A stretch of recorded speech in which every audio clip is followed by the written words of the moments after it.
Descubre la historia más oscura del Imperio Romano, la vida y muerte de Calígula, el emperador demente que transformó la intimidad en un instrumento de poder, los banquetes en orgías públicas y la religión en un espectáculo obsceno. Desde sus relaciones incestuosas con sus hermanas Drusila, Agripina y Libila, hasta los banquetes donde senadores eran obligados a ver cómo sus esposas eran humilladas. Esta noche no vamos a hablar de emperadores que construyeron acueductos, ni de aquellos que llenaron el imperio de estatuas para que los turistas del futuro se sacaran selfies entre columnas rotas. No, no, no.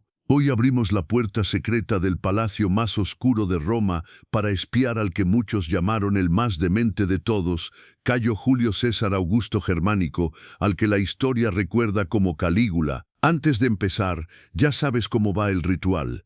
Deja tu like, suscríbete al canal y cuéntanos en los comentarios desde qué rincón del planeta nos estás viendo y qué hora es allí, porque queremos saber en qué parte del mundo alguien decidió perder el sueño para curiosear sobre el emperador que convirtió la intimidad en un instrumento de poder, un circo sangriento y un espectáculo grotesco. Imagina que un hombre que nació en el seno de la dinastía Julio-Claudia, rodeado de intrigas palaciegas, venenos en la copa y puñales escondidos en túnicas, acabó transformando la vida privada en un campo de batalla, donde el deseo, la humillación y la violencia eran inseparables. Los romanos estaban acostumbrados a excesos, orgías con vino aguado, esclavos que servían desnudos en los banquetes, amantes exhibidos como trofeos.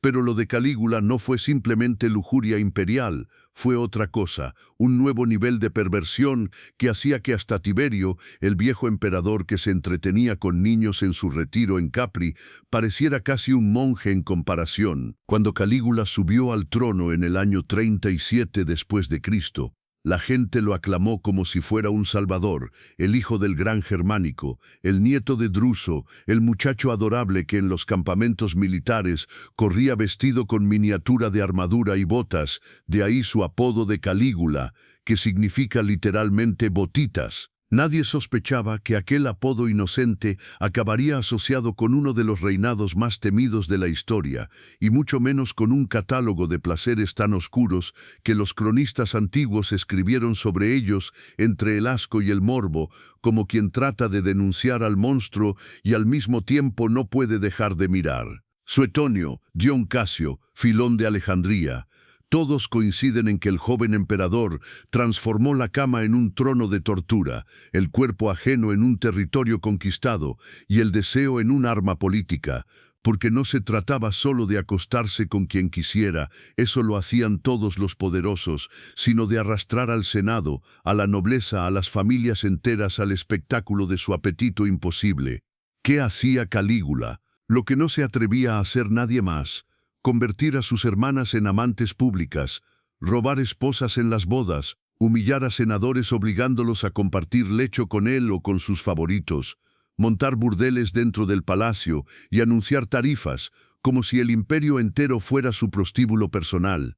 La demencia de Calígula no era un rumor aislado, se sentía, se olía, se palpaba en cada rincón del palacio imperial. Los muros de mármol escucharon gemidos mezclados con gritos de dolor. Los mosaicos vieron más piel desnuda que los baños públicos, y hasta los dioses tallados en estatuas parecían avergonzados de presenciar el teatro del poder convertido en cama. El emperador se proclamaba divino, y en su locura exigía adoración no solo en los templos, sino también en los dormitorios, en los banquetes, en cualquier espacio donde pudiera imponer su autoridad a través del placer forzado. Para Calígula, la intimidad no era disfrute, era control. Un senador podía perder su dignidad en la misma cama donde había perdido ya su libertad. Una dama noble podía pasar de anfitriona de un banquete a atracción principal de una orgía, y un esclavo podía convertirse en juguete por una noche y en cadáver a la mañana siguiente. Demencia, perversión o simplemente la consecuencia de un sistema donde el poder absoluto convierte al hombre en monstruo. Sea como sea, Calígula inauguró un catálogo de prácticas tan aterradoras que aún hoy nos hacen fruncir el ceño y reír con incomodidad al mismo tiempo. Así que preparaos, porque esta historia no va de héroes ni de conquistas gloriosas, sino de lo que pasaba a puerta cerrada en un imperio donde el miedo, el deseo y la sangre dormían en la misma cama. Llegó el momento de adentrarnos en el rincón más escandaloso de la vida privada de Calígula, las relaciones con sus propias hermanas, un tabú que ni los romanos, tan acostumbrados a los excesos, podían digerir sin arcadas, porque si algo distingue al reinado de Calígula es que lo que para otros era rumor o susurro en las sombras, para él se convertía en espectáculo cortesano, casi en función teatral, donde la nobleza entera estaba invitada a aplaudir, o al menos a no mirar demasiado horrorizada. Suetonio nos dice claramente que el emperador trataba a Drusila, Libila y Agripina no como a parientes de sangre, sino como a concubinas de lujo, y que no se molestaba en ocultarlo. Paseaban a su lado en banquetes, ocupaban lugares de esposas en ceremonias y hasta compartían lecho durante los viajes oficiales.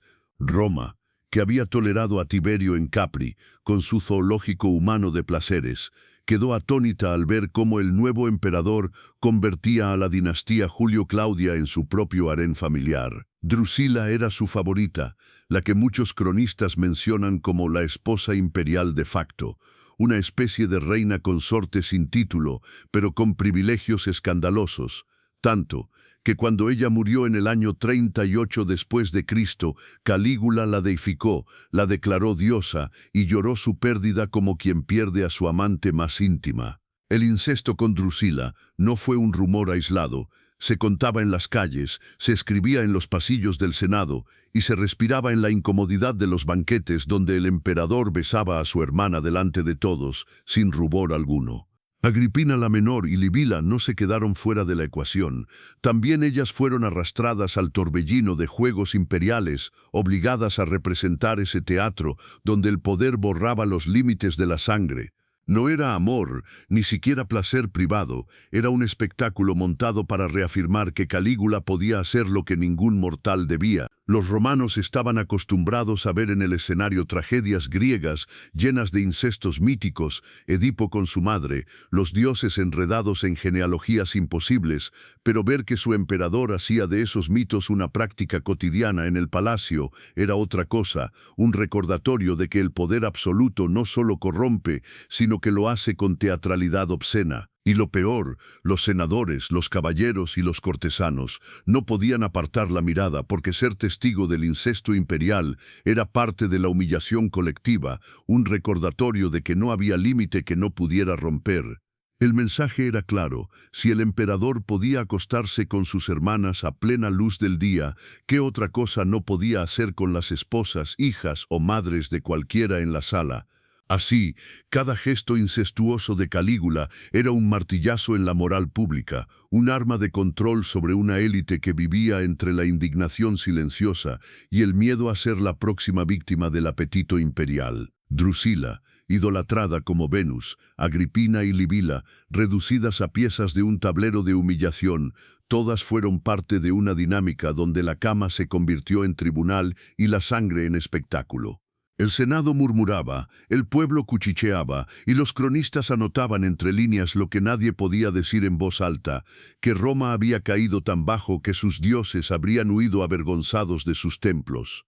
La historia del incesto de Calígula no es solo un chisme antiguo, es la evidencia de cómo el emperador convirtió lo íntimo en público, lo prohibido en norma y el escándalo en política, y esa estrategia, tan grotesca como aterradora, preparaba el terreno para todo lo que vendría después: bodas robadas, banquetes convertidos en orgías y burdeles palaciegos que hicieron de Roma un escenario donde la decadencia ya no se escondía en los sótanos, sino que se servía junto al vino en las copas de oro. Si el incesto con sus hermanas había sido la primera bofetada contra cualquier noción de moral romana, lo que ocurría en los banquetes imperiales era la confirmación de que Calígula no solo quería provocar escándalo, sino institucionalizar la obscenidad como parte de la vida pública. Los convites, que en tiempos de Augusto eran ocasiones solemnes para mostrar riqueza y poder con platos exóticos, copas de oro y discursos de poetas, se convirtieron bajo Calígula en escenarios donde la comida era mera excusa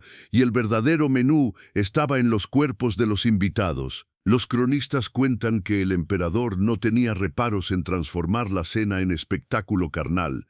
Entre plato y plato podía ordenar que se trajeran mujeres, hombres, esclavos, esposas de senadores, amantes de caballeros, cualquiera que llamara su atención. La mesa era el preámbulo, la cama el desenlace, y los comensales el público obligado a sonreír mientras masticaban aceitunas y observaban cómo su emperador hacía del banquete un teatro de humillación colectiva.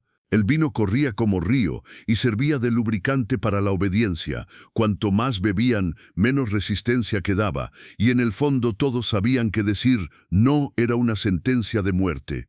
La orgía no empezaba de golpe, era un crescendo perfectamente diseñado para tensar la incomodidad de los presentes. Primero, Calígula lanzaba bromas obscenas. Luego hacía comentarios sobre la belleza de alguna esposa o hija presente, y finalmente ordenaba que se la llevaran a la sala contigua, o peor, la hacía subir a la mesa misma, entre copas y platos, para gozarla ante los ojos de todos. Los banquetes se convertían así en un híbrido entre circo, tribunal y prostíbulo, donde el poder absoluto no se disimulaba detrás de discursos, sino que se ejercía directamente sobre la carne. Suetonio narra cómo muchos senadores temblaban al recibir invitaciones, porque sabían que no era un honor sentarse a la mesa del César, sino un riesgo de ver a sus mujeres ultrajadas o de acabar ellos mismos como bufones en el juego sexual del emperador.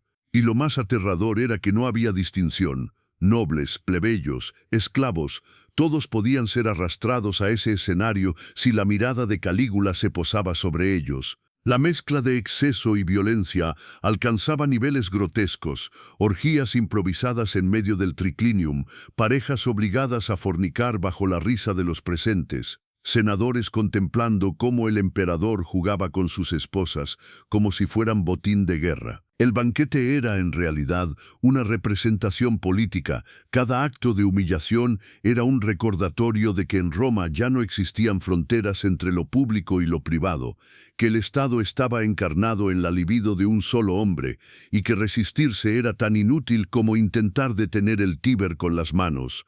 Los alimentos exóticos, aves traídas desde África, pescados raros, especias carísimas, se mezclaban con escenas de obscenidad hasta el punto de que muchos invitados apenas podían comer, porque cada plato venía acompañado de un espectáculo repugnante que les revolvía el estómago.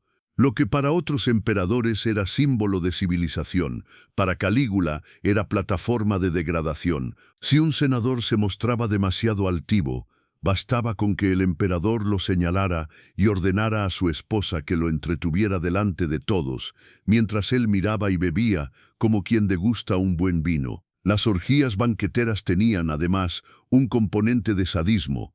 No solo se trataba de acto desbordado, sino de violencia añadida, golpes, mordiscos, risas crueles, un espectáculo que se grababa en la memoria de todos los presentes como advertencia de lo que ocurría cuando el poder se transformaba en capricho. Roma entera conocía las historias, los rumores corrían por las calles, los poetas los susurraban en versos clandestinos y los soldados los contaban en las tabernas. El banquete imperial se había convertido en un mito de decadencia, una mezcla de lujo y horror que hacía que hasta los dioses parecieran apartar la vista. Y mientras la ciudad murmuraba, Calígula seguía sirviendo copas, convencido de que el miedo era el condimento perfecto para cualquier festín, porque no era suficiente con dominar cuerpos. Había que destruir la dignidad y hacerlo en público para que nadie olvidara jamás que en Roma todo, absolutamente todo, pertenecía al emperador. Si los banquetes de Calígula ya habían convertido la comida en excusa para la humillación colectiva, el episodio de la boda de Livia Orestila mostró que ni siquiera las ceremonias sagradas del matrimonio escapaban a su capricho. La escena, narrada por Suetonio con una mezcla de asombro y repugnancia, ocurrió durante un banquete nupcial donde todo parecía seguir el protocolo. flores adornando la sala, invitados vestidos con sus mejores túnicas, copas de vino alzadas en honor de los recién casados. Pero la presencia del emperador era un veneno invisible que contaminaba la celebración. Bastó con que sus ojos se fijaran en la joven esposa para que el destino de todos cambiara. Livia Orestilla, recién unida a su marido en matrimonio, fue arrebatada en el mismo banquete por el emperador, que interrumpió la ceremonia y la tomó como suya delante de todos. No hubo negociación, no hubo posibilidad de resistencia. Lo que debía ser una unión bendecida por los dioses se convirtió en un acto público de poder absoluto, una burla a la institución del matrimonio y una declaración brutal de que en Roma nada pertenecía a nadie más que a él. Los invitados, petrificados, fingían sonreír mientras el banquete se transformaba en tragedia social, porque sabían que protestar era suicidio. El esposo, humillado, quedó reducido a espectador impotente de su propia desgracia. Calígula no solo arrebató a la novia, convirtió ese momento en espectáculo, en una lección política donde la humillación era más importante que el deseo. El mensaje era claro: si el emperador quería algo, podía tomarlo, aunque fuera en el altar, aunque fuera ante la mirada de toda la ciudad. Este secuestro no era un hecho aislado, sino parte de un patrón. El matrimonio, que para los romanos era una institución casi sagrada, se volvía bajo su mano un escenario de despojo, una excusa para reafirmar que las leyes, los ritos y los dioses eran irrelevantes frente a la voluntad imperial. No importaba que la joven estuviera desposada, que el contrato hubiera sido firmado, que las familias hubieran sellado su alianza. Todo eso se desmoronaba con una sola orden del César. Roma murmuraba después, las calles hablaban del robo como si fuera un rumor sucio que nadie quería repetir demasiado alto, y sin embargo todos lo sabían. Cualquier boda podía terminar en tragedia si Calígula decidía presentarse. Los poetas satíricos susurraban que más que bendecir, los dioses se tapaban los ojos avergonzados de lo que había ocurrido, y los senadores comprendieron que ni sus hijas, ni sus esposas, ni sus alianzas matrimoniales estaban a salvo. Con este gesto Calígula convirtió las bodas en un nuevo escenario de terror. Ya no eran celebraciones, sino ruletas donde cualquiera podía perderlo todo en un instante. Livia Orestilla pasó de novia a prisionera, de esposa legítima a botín imperial, y su historia quedó grabada como ejemplo de que, bajo Calígula, ninguna institución era intocable. La orgía de poder ya no necesitaba pretexto de banquete, bastaba un anillo, una ceremonia, una promesa de fidelidad para que el emperador la destrozara con una carcajada. Y Roma entera entendió que, cuando el matrimonio se transformaba en circo imperial, la decadencia ya no era un rumor, sino una certeza. Si arrebatar a una novia en pleno banquete ya había demostrado que para Calígula no existía institución sagrada, lo que venía después revelaba una perversidad aún más calculada: usar la intimidad como herramienta de castigo político. Porque no se trataba solo de saciar un deseo, sino de reducir a polvo la dignidad de aquellos que todavía osaban pensar que podían tener algún poder en Roma. Los senadores, tan orgullosos de sus genealogías, de sus anillos, de sus estatuas en el foro, fueron obligados a ver cómo su prestigio se desmoronaba no con leyes ni con juicios, sino en el lecho, convertido en tribunal de humillación. Suetonio relata que el emperador, en mitad de un banquete, podía fijar la mirada en la esposa de un senador y ordenar que se la trajeran como quien pide una jarra de vino más. Y el marido, paralizado entre la rabia y el miedo, no tenía otra opción que asentir, fingir una sonrisa y soportar que la intimidad más privada se transformara en un espectáculo público. Calígula no solo se apoderaba de las mujeres, las mostraba, las tocaba, las exhibía delante de sus maridos, como si fueran piezas de ganado en un mercado, y luego, satisfecho, se deleitaba observando los rostros de los hombres más poderosos de Roma, deformados por la impotencia. El mensaje era brutal. El honor del Senado se encontraba en manos de un joven emperador que trataba a las esposas de los senadores como juguetes para entretener su aburrimiento. Algunos cronistas afirman que incluso llegó a anunciar públicamente que había probado a tal o cual dama, relatando detalles obscenos delante de todos, como si su relato fuera un acta oficial del imperio. La humillación no terminaba en el acto mismo. Continuaba después, en los rumores que se esparcían por Roma, en los chismes que recorrían los pasillos, en las risas de los esclavos que repetían lo ocurrido en la mesa imperial. El Senado, que debía ser la columna de la República, se convirtió en un coro de maridos vejados que agachaban la cabeza para no perder la vida. Lo más aterrador era que este castigo no se aplicaba a enemigos declarados, sino a cualquiera que cayera en desgracia o simplemente que atrajera la atención del César. Una esposa demasiado bella, un comentario inoportuno, un gesto de desagrado bastaban para que el emperador señalara con el dedo y destruyera la dignidad de una familia entera. Agripina y Libila, que ya habían sido arrastradas a sus juegos incestuosos, servían de prueba viviente de que ni la sangre lo detenía. ¿Qué podía esperar un senador cuando veía cómo hasta las hermanas del emperador eran convertidas en piezas de su teatro? La perversión aquí no estaba en el placer, sino en el método. Calígula entendía que la política romana se construía sobre el honor y decidió dinamitarlo desde su raíz. Si los hombres más respetados no podían proteger a sus propias mujeres, tampoco podían proteger a Roma. El acto íntimo, en sus manos, se transformó en un látigo invisible que azotaba al Senado con más fuerza que cualquier espada. Los cronistas dicen que hubo quienes intentaron resistirse, pero la resistencia duraba poco. Un senador que negaba a su esposa podía encontrarse al día siguiente acusado de conspiración, exiliado o directamente ejecutado. Así, la obediencia se convirtió en rutina y los banquetes en una lotería macabra donde nadie quería ser elegido. La degradación era total. Las mujeres, arrancadas de su posición de matronas respetables, eran usadas como moneda de cambio para mantener con vida a sus maridos. Los maridos, transformados en estatuas de mármol incapaces de defender lo más íntimo, se convertían en esclavos del miedo. Y Calígula, sentado en su trono de mármol, sonreía satisfecho, porque entendía que cada esposa arrancada a un senador era una victoria política mayor que cualquier batalla ganada en Germania. Roma entera murmuraba sobre estas escenas. Los poetas lo describían como un monstruo, los historiadores como un tirano, y el pueblo como un dios cruel que disfrutaba quebrando la moral de sus dirigentes. Y sin embargo, nadie podía detenerlo, porque el castigo no se imponía con espadas ni con legionarios, sino con algo más humillante: la invasión del lecho, la risa pública, la certeza de que tu mujer podía convertirse en entretenimiento del emperador en cualquier momento. En ese escenario, la intimidad dejó de ser un refugio para convertirse en un campo de batalla político. Cada acto forzado, cada beso arrancado en público, cada caricia exhibida como trofeo, era un golpe mortal contra la dignidad de Roma. Y así, poco a poco, el Senado fue aprendiendo que en el imperio de Calígula no había diferencia entre la cama y el foro.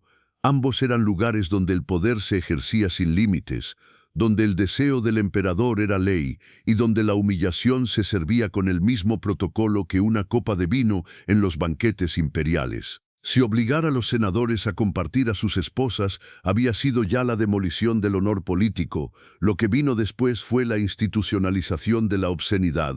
Calígula convirtió el palacio imperial, el corazón del Estado romano, en un burdel de lujo donde las damas de la corte eran puestas en venta como si fueran mercancía exótica. Suetonio cuenta que el emperador, necesitado de dinero por sus derroches interminables y aburrido de las formas tradicionales de recaudar impuestos, decidió instalar un lupanar dentro del mismísimo Palatino. Imagina la escena: corredores de mármol, estatuas de dioses griegos, mosaicos de héroes mitológicos, y en medio de todo aquello, cubículos con camas y cortinas, donde las esposas de caballeros, las hijas de familias nobles y las cortesanas más bellas eran ofrecidas a cambio de monedas, con el beneplácito del César. El emperador no se conformaba con apropiarse de las mujeres, las convertía en piezas de un negocio que ridiculizaba tanto a ellas como a sus maridos. El precio no era solo económico, era también político. Acudir a ese burdel significaba reconocer públicamente que el poder imperial controlaba hasta la última fibra de tu vida.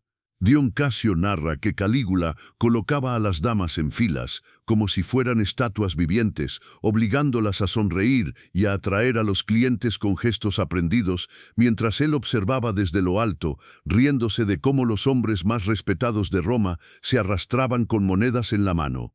La perversión máxima estaba en que no eran esclavas anónimas, sino mujeres conocidas, rostros familiares en el Senado, matronas que hasta el día anterior presidían ceremonias religiosas. Con un simple decreto del emperador, pasaban de ser símbolos de prestigio a atracciones de un burdel imperial. Y no bastaba con la humillación. Calígula añadía a veces la ironía del precio, cobrando sumas ridículas por acostarse con ellas, como para dejar claro que su valor era tan bajo como su voluntad.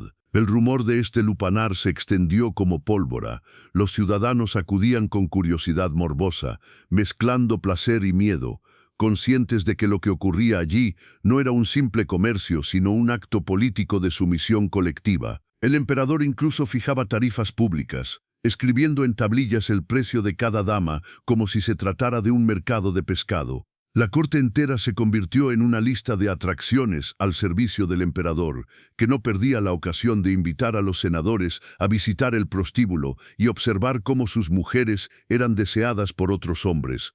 Este teatro de degradación convertía a Roma en un escenario donde el poder ya no se ejercía con leyes ni con ejércitos, sino con la manipulación del deseo y la humillación de la élite. Los rumores cuentan que Calígula, vestido a veces como proxeneta, paseaba entre los clientes, animándolos a gastar más dinero, asegurando que los dioses mismos aprobaban aquel negocio y riéndose de quienes no podían pagar. Lo grotesco no era solo la venta de los cuerpos, sino el hecho de que el palacio, el lugar donde debía residir la majestad del imperio, se transformara en un lupanar abierto al público. Imagínate entrar en los salones donde antes se decidía la política del mundo y encontrar en su lugar camas desordenadas, sábanas manchadas y risas de borrachos pagando por lo que antes era inaccesible. Para Roma fue un escándalo monumental, pero también un espectáculo irresistible. El pueblo, acostumbrado a pan y circo,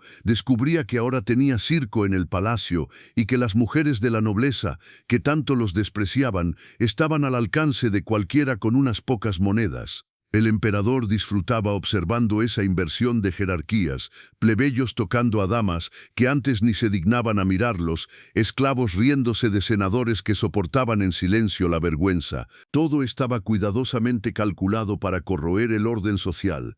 Ya no había clases ni honores, solo el capricho de Calígula. Y por si fuera poco, la recaudación de este burdel era presentada como contribución al Estado, como si la prostitución imperial fuera un impuesto disfrazado de entretenimiento. Roma había visto muchas formas de recaudar dinero, pero nunca una tan obscena, tan cargada de desprecio hacia las costumbres tradicionales. Algunos cronistas incluso sugieren que el emperador exigía a los clientes que, al pagar, ofrecieran una plegaria en su honor, como si rendir culto a Calígula y pagar por una dama fueran parte de la misma ceremonia.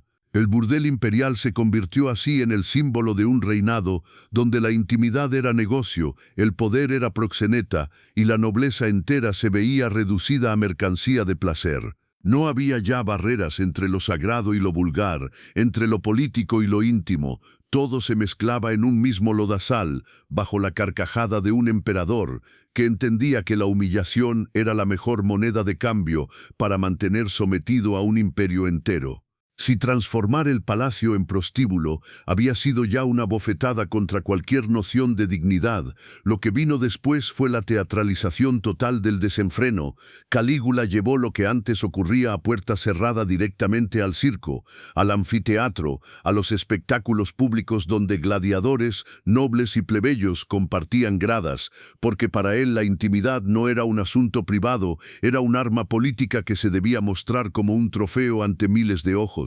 Los cronistas narran que, cansado de las orgías palaciegas y de los burdeles improvisados, el emperador decidió mezclar el placer carnal con los juegos circenses, convirtiendo la arena, ese espacio donde normalmente corría la sangre de gladiadores y fieras, en escenario de obscenidad institucionalizada. Imagina el foro repleto, el pueblo agitado esperando ver combates, y de pronto la orden imperial, en lugar de luchas, parejas forzadas a realizar actos íntimos bajo la mirada de todos. Las tribunas estallaban en risas, silbidos, gritos de entusiasmo o de asco, mientras Calígula, sentado en su palco como un dios sádico, disfrutaba de cada gesto de vergüenza, de cada lágrima, de cada clamor convertido en coro de humillación. La frontera entre espectáculo y castigo se borraba, así como los gladiadores combatían hasta la muerte para entretener al pueblo, también hombres y mujeres eran obligados a representar el teatro del placer para complacer el capricho imperial. Y como en todo lo que hacía Calígula, no bastaba con la exhibición, había apuestas, juegos de azar, competiciones sobre cuánto resistiría un esclavo, qué gesto haría un senador al ver a su esposa expuesta. ¿Cuánto duraría una pareja antes de caer exhausta? El morbo del pueblo se mezclaba con el sadismo del emperador, y el circo, que ya era violento de por sí, adquiría un nuevo matiz grotesco. El anfiteatro, decorado con estatuas de dioses, se convirtió en un templo de obscenidad, y los dioses mismos parecían testigos burlados de un ritual de degradación colectiva. Los rumores dicen que a veces se elegían gladiadores, acostumbrados a luchar hasta sangrar, y se les obligaba a participar en estas representaciones carnales, como si la virilidad de su oficio se mezclara con el espectáculo de la intimidad, todo bajo la carcajada de un emperador que veía en ello la máxima prueba de que Roma le pertenecía hasta en la carne. El pueblo, por su parte, no sabía si horrorizarse o divertirse. Muchos acudían con el mismo entusiasmo con que antes esperaban carreras de carros, porque lo prohibido atrae, y lo prohibido convertido en público se vuelve irresistible. Calígula entendió ese magnetismo y lo explotó, transformando el circo en un híbrido entre prostíbulo y anfiteatro, donde la línea entre sangre y deseo se desdibujaba hasta desaparecer. La plebe gritaba. Los senadores tragaban saliva, las familias patricias bajaban la mirada, y todo quedaba grabado en la memoria como un recordatorio de que no existía ya intimidad en Roma. Todo podía ser espectáculo, todo podía convertirse en circo si así lo decidía el César. Suetonio insinúa que estas escenas no eran esporádicas, sino frecuentes, parte del calendario de diversiones imperiales, un recordatorio de que Calígula era capaz de pervertir hasta los espectáculos tradicionales para reafirmar su dominio. Y como si fuera poco, a veces mezclaba lo carnal con la muerte. Después de obligar a algunos a exhibirse en la arena, ordenaba que los devoraran las fieras o que los ejecutaran, como si la obscenidad no estuviera completa sin la sangre. Roma entera se convirtió en un anfiteatro del miedo, donde nadie sabía si acudir a un espectáculo sería presenciar carreras de cuadrigas o una orgía grotesca patrocinada por el emperador. La intimidad se volvió pública, el lecho se transformó en arena y el placer forzado en entretenimiento de masas. Y en ese proceso, Calígula selló su fama de demente. No era suficiente con humillar en privado, había que hacerlo en público, con toda la ciudad como testigo y cómplice silencioso de una degradación que parecía no tener fin. Así, de la cama al circo, el imperio entero descubrió que el poder absoluto no se contenta con dominar cuerpos, necesita exhibir su dominio, convertirlo en espectáculo y dejar claro que en Roma ni la dignidad ni la intimidad eran sagradas. Después de haber arrastrado a senadores, esposas y hasta a la plebe a su teatro de obscenidad pública, a Calígula le quedaba demostrar que incluso los límites entre lo humano y lo animal podían borrarse con una carcajada. Y allí entró en escena Incitatus, el caballo más famoso de la historia, convertido no solo en símbolo de extravagancia, sino también en fetiche del emperador. Suetonio relata que Calígula adoraba a su caballo con devoción absurda. Le construyó un establo de mármol, le ofrecía copas de vino en vajillas de oro, le servía forraje mezclado con polvo de piedras preciosas y hasta le prometió el consulado. Roma se reía en voz baja de aquella ridiculez, pero nadie se atrevía a bromear demasiado. Burlarse del caballo era burlarse del emperador, y ese chiste podía costar la cabeza. Pero más allá de lo grotesco, muchos cronistas insinuaron que el vínculo entre Calígula e Incitatus rozaba lo erótico, como si la frontera entre la bestia y el emperador se hubiera disuelto en un acto de poder animalizado. El rumor de que dormía junto a él, de que lo acariciaba como a un amante, de que lo mostraba en banquetes con gestos de ternura exagerada, alimentaba la idea de que Calígula no solo había despreciado la moral romana, sino también la misma condición humana. Dion Casio describe que el emperador invitaba a los senadores a comer junto al caballo, como si fuera un ciudadano más, y ese detalle, tan absurdo como perturbador, reforzaba el mensaje: la nobleza valía menos que una bestia, si el César así lo decidía. ¿Era realmente devoción desbordada o una broma cruel para dejar claro que podía elevar a un animal por encima de los hombres más poderosos del imperio? Quizá ambas cosas. El culto a Incitatus funcionaba como espectáculo político. Si el emperador podía humillar al Senado poniéndolo al mismo nivel que un caballo, también podía insinuar que su deseo no conocía fronteras, que lo animal y lo humano se confundían bajo su voluntad. Los rumores de que lo acariciaba de manera impropia, de que lo besaba en público, de que se encerraba con él en privado, circularon como susurros venenosos en las calles de Roma. Y aunque no tenemos pruebas sólidas de que hubiera intimidad carnal, el simple hecho de que los cronistas lo insinuaran bastaba para que el mito quedara grabado en la memoria colectiva. Roma entera hablaba de Incitatus. Para unos era un chiste, para otros una blasfemia, para todos la confirmación de que Calígula había perdido la noción de límite. El caballo, engalanado con collares de piedras preciosas y mantas púrpuras, desfilaba por los banquetes como si fuera una divinidad de 4 patas. La plebe lo miraba con asombro, los senadores con indignación y Calígula con un amor que rozaba lo grotesco. El animal era el espejo de su locura, majestuoso, poderoso, irracional, convertido en símbolo de un imperio donde la bestialidad era más respetada que la razón. Y lo más obsceno no estaba en los rumores eróticos, sino en el trasfondo político. Al elevar a su caballo a la categoría de cónsul, Calígula no solo se burlaba del Senado, lo destruía simbólicamente, recordándoles que un animal podía gobernar mejor que ellos.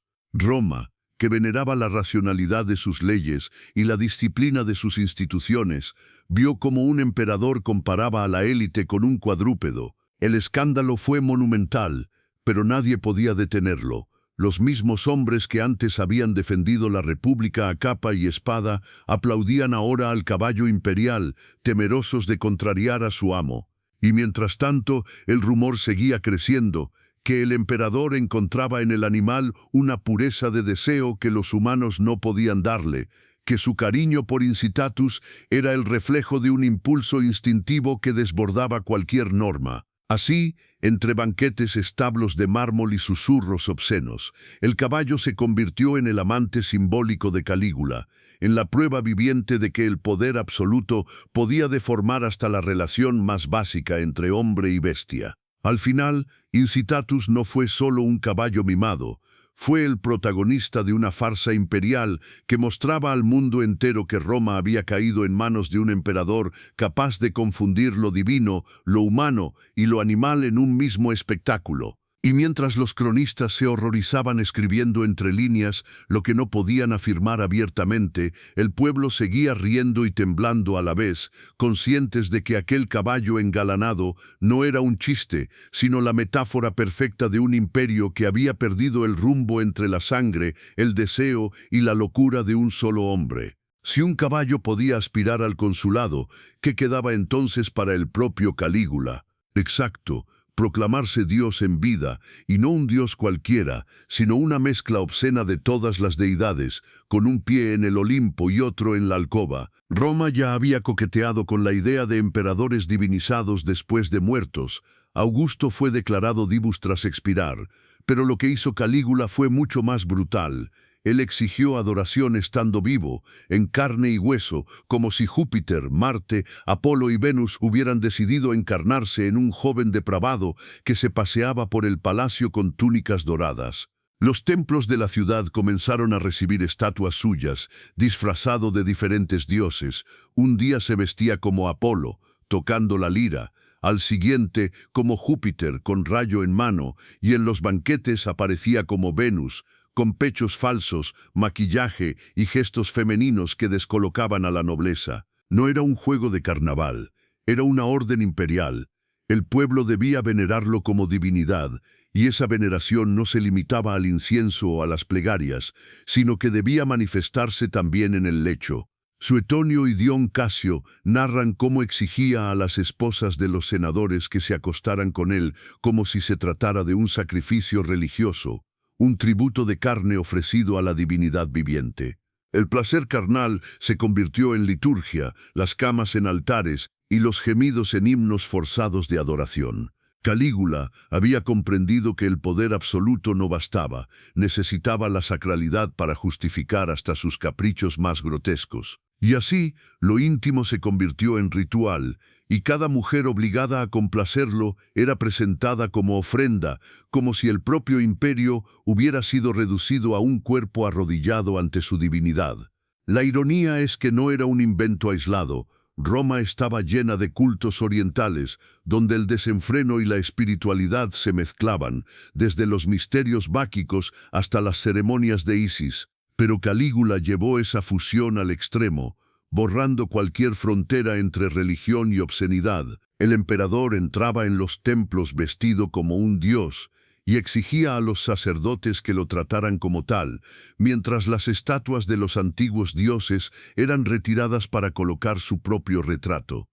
Y luego, en los dormitorios del palacio, repetía la escena ordenando a sus amantes y a las esposas de sus cortesanos que se arrodillaran como si fueran sacerdotisas, adorando su cuerpo con el mismo fervor que antes reservaban para las estatuas de Venus o Apolo. La blasfemia era absoluta.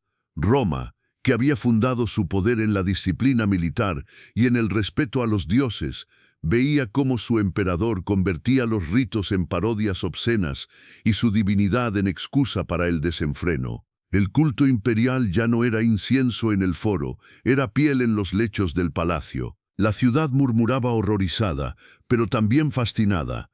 ¿No era acaso lógico que un hombre que humillaba al Senado, que prostituía a las damas de la corte y que alimentaba a su caballo con piedras preciosas, también reclamara ser adorado como divinidad en la cama? Para Calígula, el acto carnal era una liturgia, una misa negra, donde él era al mismo tiempo sacerdote, dios y verdugo, y así cada noche podía convertirse en procesión, cada banquete en ceremonia, cada cuerpo en templo profanado.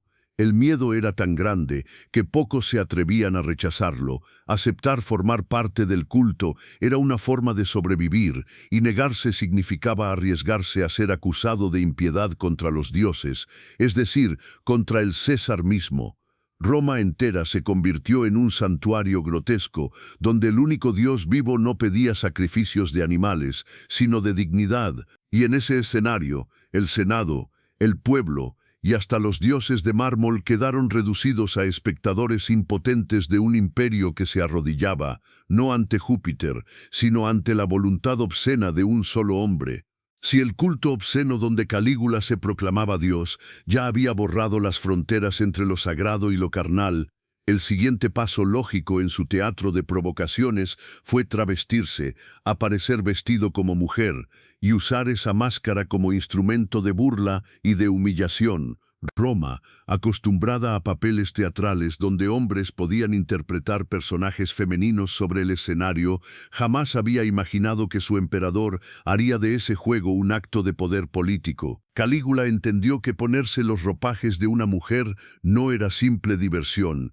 Era una bofetada al orden social, un recordatorio de que podía desmantelar las jerarquías no solo con sangre o decretos, sino también ridiculizando las nociones más básicas de identidad. Suetonio y Dion Casio lo describen desfilando por los banquetes con túnicas largas, maquillado como una sacerdotisa de Isis, llevando joyas y peinados femeninos, mientras exigía a los senadores que lo aplaudieran, que lo adoraran como si fuera la mismísima Venus encarnada. La nobleza, que construía su poder sobre la rigidez de los roles, se veía reducida a público de una farsa que despojaba de seriedad a todo lo que tocaba. No era un disfraz privado, era un acto público. Calígula convertía su travestismo en ritual político, humillando a quienes lo observaban porque sabían que no podían ni reír ni protestar sin arriesgarse a la muerte. La burla era calculada. Si los hombres más poderosos de Roma se veían obligados a aclamar a un emperador con pechos falsos y maquillaje corrido, entonces quedaba claro que su autoridad no valía nada. El travestismo no era capricho, era un látigo simbólico. A veces aparecía como Diana cazadora, arco en mano, pero con gestos afeminados, otras como Venus, semidesnudo, exigiendo que se le rindiera culto, incluso como Ceres, repartiendo grano con exageraciones teatrales que hacían reír a los esclavos y sonrojar a los patricios. Cada transformación era una puñalada al orgullo romano, una manera de convertir lo que se consideraba virtud masculina, gravedad, dignitas, virilidad, en caricatura grotesca. Y lo más cruel, no se limitaba a disfrazarse él solo, sino que obligaba a otros a acompañarlo en la farsa. Hay relatos de cómo hacía que senadores se vistieran de doncellas, de vírgenes consagradas, obligándolos a desfilar ante todos, mientras él, como emperador diosa, se reía de sus barbas mal escondidas bajo los velos. El espectáculo no era solo travestismo, era una máquina de humillación colectiva. La mezcla de placer, burla y miedo era insoportable. Algunos senadores tragaban lágrimas mientras sostenían la túnica femenina, sabiendo que reírse del emperador podía costarles la vida, pero no reírse también era un riesgo, porque Calígula exigía carcajadas y aplausos. El imperio entero se volvió un teatro donde nadie sabía si estaba asistiendo a una ceremonia religiosa, a una orgía o a una parodia circense. El emperador, con su gusto por lo obsceno, llevaba su travestismo hasta el lecho, aparecía en los banquetes como diosa y terminaba en las camas de las cortesanas o de las esposas de senadores, representando con ellas la farsa de un ritual divino. El acto íntimo se convertía en liturgia, donde los roles eran cambiados para confundir, para borrar fronteras entre lo masculino y lo femenino, entre lo humano y lo divino. Y mientras tanto la ciudad entera murmuraba. Era locura, era sadismo, era simplemente una carcajada cruel contra la seriedad de las instituciones. Lo cierto es que cada aparición travestida de Calígula era un golpe más al orgullo de Roma, una confirmación de que el poder absoluto podía destruir no solo cuerpos, sino también símbolos. El Senado, que se enorgullecía de ser depositario de la tradición, quedaba reducido a un grupo de maridos obligados a sonreír mientras el César se maquillaba los labios y ordenaba sacrificios a su propia belleza inventada. El pueblo, fascinado y horrorizado, repetía los rumores como chistes clandestinos. El emperador es la nueva Venus, el emperador se ha casado con sí mismo vestido de diosa. Y aunque las carcajadas circulaban en las tabernas, nadie se atrevía a pronunciarlas en voz alta, porque burlarse del espectáculo era burlarse del César. El travestismo de Calígula no fue anécdota de carnaval, fue política obscena, un método de gobierno basado en la burla, en la confusión y en la humillación. Roma entera quedó atrapada en ese teatro siniestro donde el emperador podía ser hombre, mujer, dios o bestia según le apeteciera, y donde la dignidad del imperio se deshacía en la risa amarga de quienes sabían que el disfraz no era broma, sino sentencia.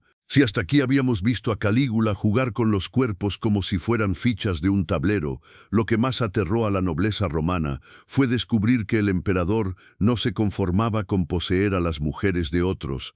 Necesitaba que sus maridos, sus padres, sus hermanos fueran testigos obligados de la humillación. Era el golpe maestro de su sadismo.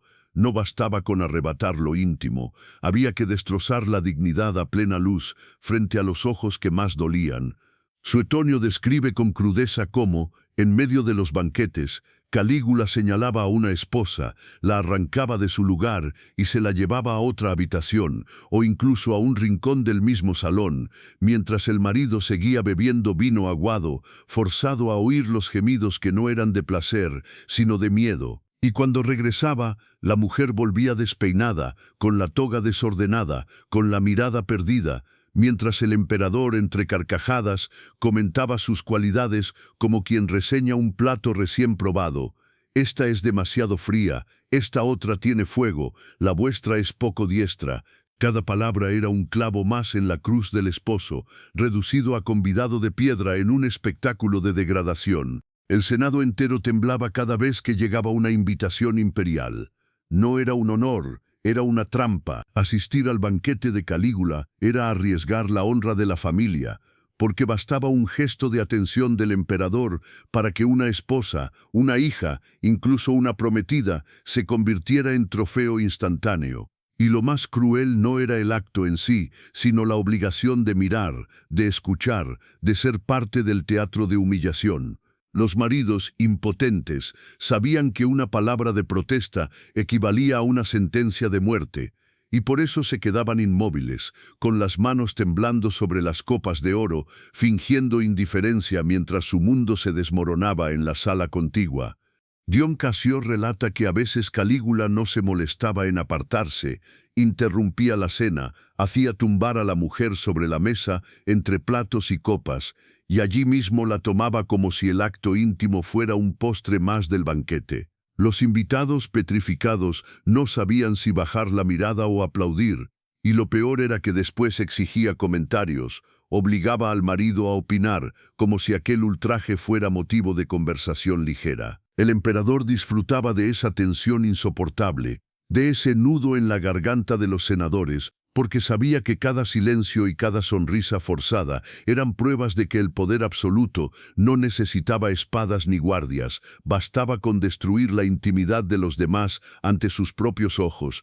En Roma, donde la pudicitia, la modestia femenina, era considerada virtud suprema, nada resultaba más devastador que ser forzado a ver cómo tu esposa era convertida en concubina del César. La violación no estaba solo en el cuerpo, estaba en la mirada impuesta, en la complicidad forzada. Los padres lloraban en silencio al ver a sus hijas arrastradas, los maridos tragaban veneno invisible al oír cómo sus mujeres eran comparadas como si fueran gladiadores tras un combate. Cada humillación era un mensaje. No sois hombres, sois nada, yo puedo arrebataros lo más sagrado mientras vosotros bebéis y aplaudís. Los rumores corrían por la ciudad como fuego, que en los banquetes se apostaba sobre cuántos maridos serían obligados a presenciar la ruina esa noche, que las risas del emperador retumbaban más fuerte que las trompetas del circo. Algunos decían que hasta los esclavos se apiadaban de los patricios, porque sabían que su miseria era mayor.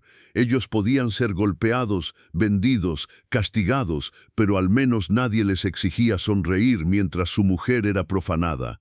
El espectáculo de los maridos espectadores era el triunfo máximo de la crueldad de Calígula.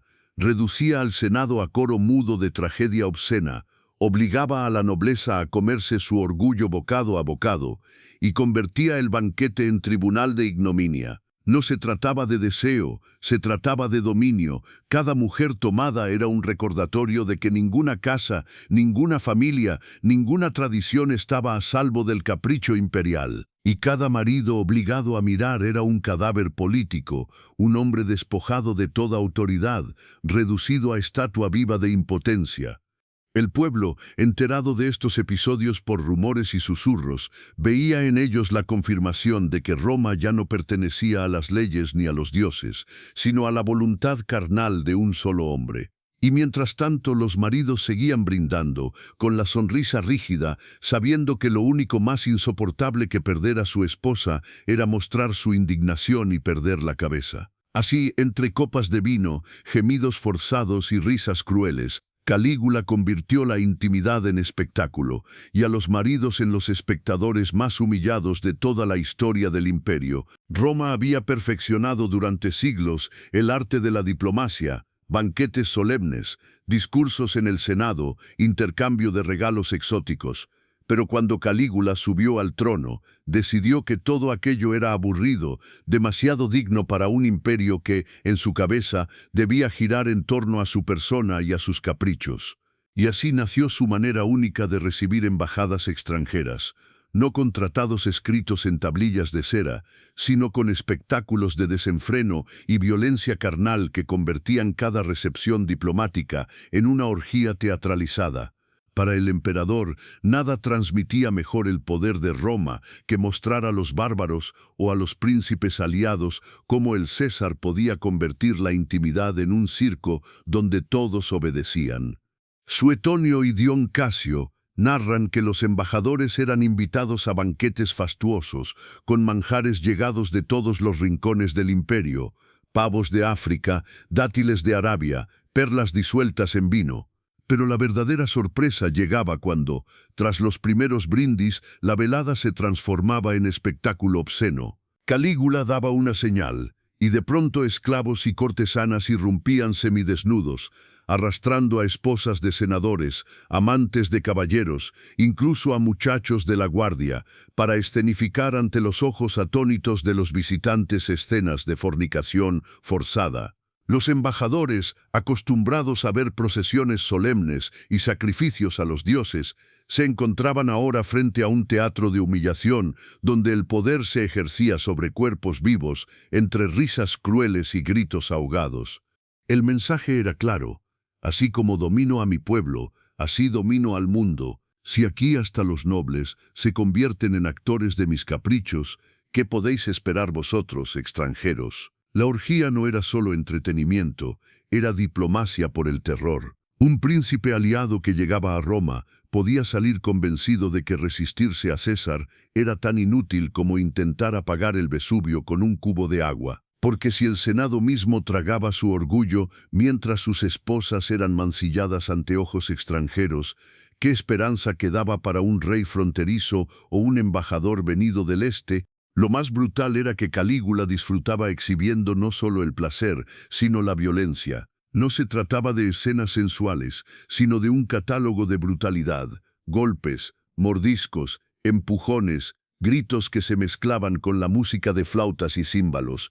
Era un espectáculo diseñado para provocar incomodidad, para que los embajadores sintieran en su piel la tensión de estar presenciando algo prohibido, sacrílego, irrepetible. El emperador, sentado en su trono improvisado en el triclinio, bebía vino y reía, comentando como un crítico de teatro cada detalle.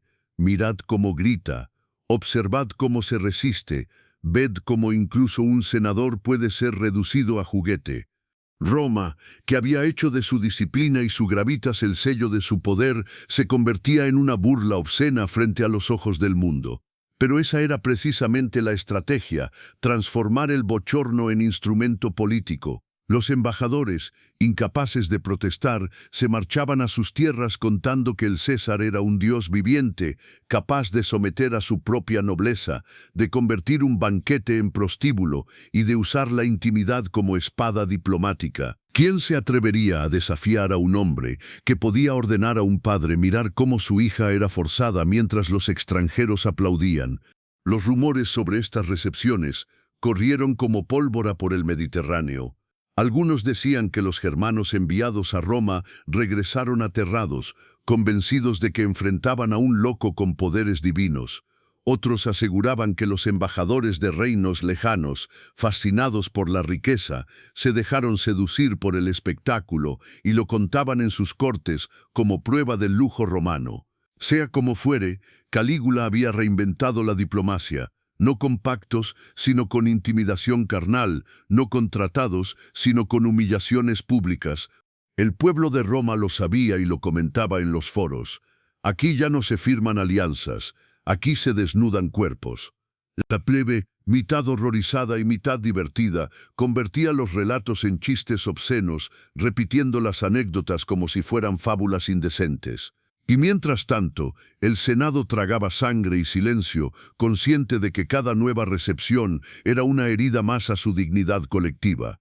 Así, la orgía como método diplomático quedó inscrita en la memoria de Roma como una de las prácticas más extravagantes y aterradoras de aquel reinado. No sabemos si todos los detalles transmitidos por los cronistas son ciertos, pero lo que importa es que la imagen sobrevivió, un emperador que recibía a los emisarios del mundo no con discursos solemnes, sino con un catálogo de humillaciones que mezclaban placer, violencia y espectáculo. Una forma de diplomacia que ningún otro César se atrevió a repetir, porque nadie después de Calígula osó convertir el poder imperial en un teatro carnal tan grotesco y tan temido. Roma había visto emperadores crueles y emperadores lujuriosos, pero lo que hacía de Calígula un monstruo único era la fusión de ambos mundos, la crueldad como motor del placer.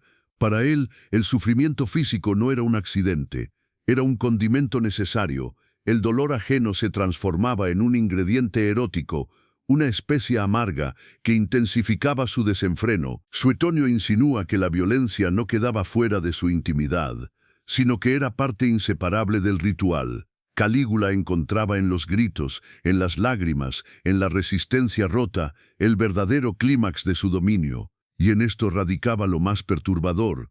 Para el emperador, no había placer sin crueldad, no había intimidad sin un toque de tortura. Los banquetes convertidos en orgías no eran únicamente escenas de lujuria, eran espectáculos de sadismo, mordiscos que dejaban marcas de sangre, bofetadas lanzadas como caricias grotescas, uñas que arañaban piel hasta desgarrarla. Los cuerpos se convertían en campo de batalla, donde el dolor era tan importante como el placer, y Calígula, en su trono improvisado entre copas de oro y platos de marfil, se alimentaba de esa mezcla de jadeos y gemidos dolorosos, como si fueran música compuesta para su deleite. La crueldad no se limitaba a los esclavos, que siempre habían sido víctimas fáciles en Roma. Lo innovador, lo verdaderamente escandaloso, era que el emperador aplicaba esa lógica también sobre los nobles, sobre las esposas de senadores, sobre jóvenes caballeros arrancados de sus mesas. Nadie estaba a salvo. La humillación pública se mezclaba con el dolor físico, y cada cicatriz se convertía en una marca de poder imperial. Dion Casio describe cómo en algunas recepciones el emperador ordenaba actos donde el dolor era tan visible que los presentes apenas podían seguir comiendo. Pero tragaban, porque saber que podían ser los siguientes los obligaba a fingir indiferencia. Calígula había comprendido lo que pocos se atrevían a admitir, que el miedo multiplica el deseo, que un cuerpo temblando no solo de excitación, sino de terror, generaba una energía distinta, casi eléctrica, que él podía absorber como un dios alimentándose de la angustia de sus víctimas. Así, los golpes y los gritos no eran un exceso, eran parte de un ritual calculado para aumentar su propio goce. El emperador se excitaba con la asimetría, con saber que mientras él reía, alguien lloraba, que mientras él bebía en copas de oro, alguien sangraba en el suelo de mármol. Roma entera susurraba sobre estas escenas. Los esclavos de palacio contaban cómo el César jugaba con sus víctimas, como un gato con un ratón, prolongando el dolor antes de conceder un instante de placer forzado. Los senadores, incapaces de proteger a sus familias, vivían en un estado de terror constante, sabiendo que cada invitación podía terminar en humillación sangrienta. Y los cronistas, atrapados entre el asco y el morbo, dejaron testimonio de un emperador para quien la crueldad no era un límite, sino un afrodisíaco. La mezcla de sufrimiento y deseo alcanzaba incluso los espectáculos públicos. Se decía que en el circo, cuando los gladiadores caían heridos, Calígula sonreía con una fascinación distinta, casi íntima, como si cada gota de sangre derramada en la arena fuera parte de un banquete invisible. Y cuando no había combates, los organizaba en el interior del palacio, pequeños duelos improvisados, donde el dolor y la violencia se convertían en prólogo de nuevas orgías. Porque para él, la frontera entre espectáculo y cama, entre suplicio y acto carnal, estaba completamente borrada. El pueblo que había venerado a emperadores guerreros y a emperadores austeros, ahora murmuraba horrorizado que su César encontraba en la crueldad un placer prohibido. ¿Era locura? ¿Era una perversión única? ¿O simplemente la consecuencia lógica de un poder absoluto que ya no encontraba límites? Lo cierto es que Calígula transformó la intimidad en un tribunal de dolor y convirtió a Roma entera en cómplice de su sadismo. El resultado fue un imperio gobernado por el miedo. Cada cicatriz, cada lágrima, cada grito en las noches del palacio se convertía en parte de una sinfonía de terror que mantenía sometidos a senadores y plebeyos por igual. Porque en el fondo, Calígula había descubierto un secreto aterrador, que el sufrimiento cuando se convierte en espectáculo esclaviza más que cualquier ejército. Y mientras los demás lo odiaban en silencio, él seguía riendo, convencido de que la crueldad mezclada con deseo no era un exceso, sino la esencia misma de su reinado. Si hasta ahora la cama había sido escenario de poder, humillación y crueldad, con Calígula se convirtió también en antesala de la muerte.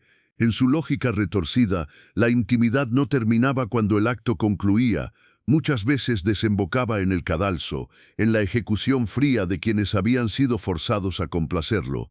Era un ciclo perverso, primero la posesión, luego el silencio absoluto, porque para un emperador que veía en todo un espectáculo, qué mejor colofón para un acto carnal que la sangre corriendo como en la arena del circo. Suetonio relata que Calígula no soportaba los testigos incómodos. Quien había compartido con él los excesos del lecho podía transformarse de un momento a otro en amenaza. La solución era simple y brutal: eliminarlos. Algunos eran acusados de traición, otros de impiedad contra los dioses, otros simplemente desaparecían entre la multitud, arrojados a las mazmorras o ejecutados al amanecer. El placer no terminaba en el desenfreno, sino que encontraba su verdadera culminación en la certeza de que el poder podía decidir entre la vida y la muerte con un gesto de la mano. Los rumores de palacio hablaban de esclavas utilizadas una noche y estranguladas a la mañana siguiente, de jóvenes obligados a entretener al emperador en banquetes y luego sacrificados como si fueran gladiadores de un espectáculo privado. A veces, la crueldad era aún mayor. Se decía que Calígula hacía traer a los padres o esposos de esas víctimas para contemplar la ejecución, cerrando el círculo de humillación. El mensaje era claro: nadie podía sobrevivir al placer del César si él decidía que la historia debía terminar con sangre. El cadalso no siempre era formal, no siempre había verdugo, ni hacha ni ceremonia. Muchas veces la muerte era improvisada. Un cuerpo arrojado al río, un veneno vertido en la copa, y sin embargo la idea se repetía como patrón. La cama se convertía en sentencia, la intimidad en condena. Lo que había comenzado como espectáculo de poder terminaba como limpieza de memoria, como borrado violento de cualquier testigo que pudiera murmurar demasiado. Dion Casio, siempre atento a los excesos imperiales, describe cómo Calígula disfrutaba de esas muertes tanto como de los actos que las precedían. Para él era parte del mismo teatro. El clímax no estaba solo en el desenfreno, sino también en la eliminación final. Un banquete podía terminar en orgía, y la orgía podía terminar en ejecuciones públicas o privadas, como si todo formara parte de un guión escrito para recordarle a Roma quién mandaba. El Senado sabía que cada invitación a palacio era una ruleta rusa. Algunos senadores habían perdido a sus esposas, a sus hijas o incluso a sus esclavos favoritos, devorados por el apetito imperial y borrados después como sombras. La nobleza vivía aterrorizada porque entendía que no había refugio posible. Resistirse era morir en el acto, obedecer era arriesgarse a morir después, cuando el emperador se cansara de sus juguetes. El pueblo escuchaba estos relatos con una mezcla de horror y fascinación. En las tabernas se susurraba que el César convertía el lecho en patíbulo, que ningún amante suyo estaba a salvo, que el placer de una noche podía pagarse con la vida al amanecer. Y aunque muchos creían que eran exageraciones, la repetición constante de los rumores terminó por construir la imagen de un emperador que no solo devoraba cuerpos, sino que borraba sus huellas con sangre. La combinación de intimidad y ejecución era la expresión máxima del poder absoluto. No se trataba solo de saciar un deseo, sino de recordar que nadie podía jactarse de haber compartido el lecho del César sin pagar un precio. La muerte se convirtió en cortina final, en telón que caía sobre un teatro donde los actores jamás salían a saludar. En el palacio de Calígula, el desenfreno era prólogo, el dolor era nudo y el cadalso era desenlace. Así Roma quedó marcada con la certeza de que en el reinado del emperador más temido, incluso los placeres más íntimos podían acabar en ejecución. La cama y el cadalso eran dos caras de la misma moneda, lanzada al aire por un hombre que convirtió el poder en espectáculo y el espectáculo en condena. Porque en los juegos de Calígula nada terminaba con un gemido, todo terminaba con un grito ahogado y una cabeza rodando. En Roma, donde los mitos hablaban de dioses que dormían con sus hermanas y madres, lo escandaloso no era escuchar esas historias en los teatros, sino verlas repetirse en carne viva en el palacio imperial. Y si Calígula tenía un vínculo que resumía toda la mezcla de poder, deseo y locura de su reinado, ese vínculo fue el que lo unió a Drusila, la más querida de sus hermanas, la que para él no fue solo amante, sino esposa sagrada y finalmente diosa. Suetonio lo dice sin rodeos: Drusila fue tratada por el emperador como si fuera su consorte legítima. Aparecía junto a él en los banquetes, ocupaba lugares que solo correspondían a una esposa oficial y compartía el lecho no en secreto, sino a la vista de toda Roma. Calígula, que había convertido la intimidad en espectáculo, convirtió también a su hermana favorita en protagonista de una relación que ofendía incluso a una sociedad habituada a los excesos, porque no se trataba de rumores, era un incesto público, oficializado con honores y ceremonias. Drusila era, según los cronistas, la única capaz de suavizar sus arranques de furia, mientras que con Agripina y Libila las escenas eran de imposición y humillación. Con Drusila había un aire de predilección. La trataba como reina sin corona, la presentaba a los senadores como si fuese la dueña de Roma, y hasta se decía que discutía con ella asuntos de Estado. El pueblo que observaba estas señales murmuraba que Drusila era la emperatriz de hecho, aunque ninguna ley lo reconociera. Pero lo que terminó de sellar la monstruosidad del vínculo fue la manera en que Calígula afrontó su muerte. En el año 38 después de Cristo, Drusila murió joven, quizá de fiebre, quizá envenenada por intrigas palaciegas. Y el emperador, que parecía incapaz de concebir la vida sin ella, cayó en un duelo que escandalizó aún más que la relación incestuosa misma. No solo lloró, no solo organizó funerales grandiosos, decretó duelo oficial en toda Roma, prohibió reír o festejar durante días y castigaba con la muerte a quien no mostrara suficiente tristeza. Y no bastó con eso. Calígula elevó a Drusila a la categoría de diosa. La proclamó diva Drusilla, equiparándola con Venus, y ordenó que se le rindieran honores divinos. En los templos, en las estatuas, en las ceremonias, el nombre de su hermana resonaba como si fuera el de una deidad oficial. Era la culminación de una perversión hecha dogma. No solo había tomado a su hermana como amante, ahora quería que todos la adoraran como diosa, sellando la unión incestuosa con un culto público. Imagina el impacto. Roma, que siempre había separado lo sagrado de lo profano, veía cómo el emperador mezclaba la cama con el altar, el deseo con la religión. Los senadores, obligados a inclinarse ante las imágenes de Drusila, recordaban con amargura que no se trataba de una Venus mítica, sino de la hermana del César, convertida en diosa por capricho de un hombre. El culto a Drusila fue, para muchos, el símbolo de que el imperio había perdido la cordura, de que las fronteras entre divinidad y degeneración estaban borradas para siempre. Los rumores sobre la intensidad de esa relación se multiplicaron. Algunos decían que Calígula nunca se recuperó de la pérdida, que su locura se agravó después de la muerte de Drusila, como si la diosa ausente lo hubiera dejado aún más vacío y peligroso. Otros murmuraban que en secreto celebraba ritos nocturnos en su honor, llamándola desde el más allá como si fuera una diosa del amor y la muerte. El pueblo, entre horrorizado y fascinado, repetía las historias como fábulas obscenas, convencido de que el emperador había traspasado límites que ni los dioses olímpicos se atrevían a violar. El caso de Drusila revela mejor que ningún otro el corazón enfermo del reinado de Calígula. Con ella, el incesto dejó de ser rumor y se convirtió en institución. Con ella, la cama se transformó en trono y el trono en altar. No era suficiente para el emperador haber tomado a su hermana como amante. Necesitaba que Roma entera reconociera esa unión como sagrada. Y al hacerlo, mostró hasta dónde podía llegar el poder absoluto cuando ya no quedaban leyes ni dioses capaces de contenerlo. Para los cronistas, Drusila es la pieza que completa el retrato del emperador loco, amante y diosa, esposa y hermana, figura central de un culto personal que mezclaba religión, política y desenfreno. Su muerte marcó un antes y un después.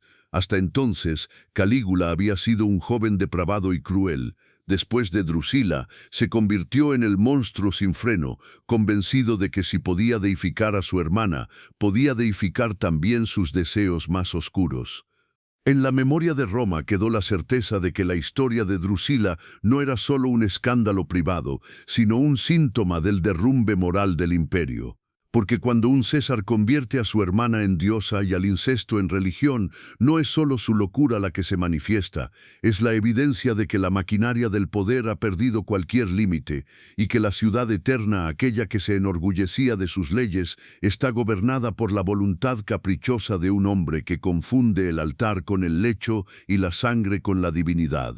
En un imperio donde los juegos eran parte esencial de la vida, carreras de cuadrigas, combates de gladiadores, apuestas en las tabernas, no podía sorprender que un emperador con la mente torcida de Calígula decidiera llevar ese espíritu lúdico al terreno de la intimidad, porque para él nada era demasiado serio, ni siquiera el cuerpo humano. Y así nacieron las competencias más obscenas de Roma, las apuestas de desenfreno, organizadas en el corazón mismo del palacio, donde cortesanos, esclavos y hasta miembros de la nobleza se veían arrastrados a un espectáculo en el que el ganador no se llevaba una corona de laurel, sino el dudoso honor de haber entretenido al César.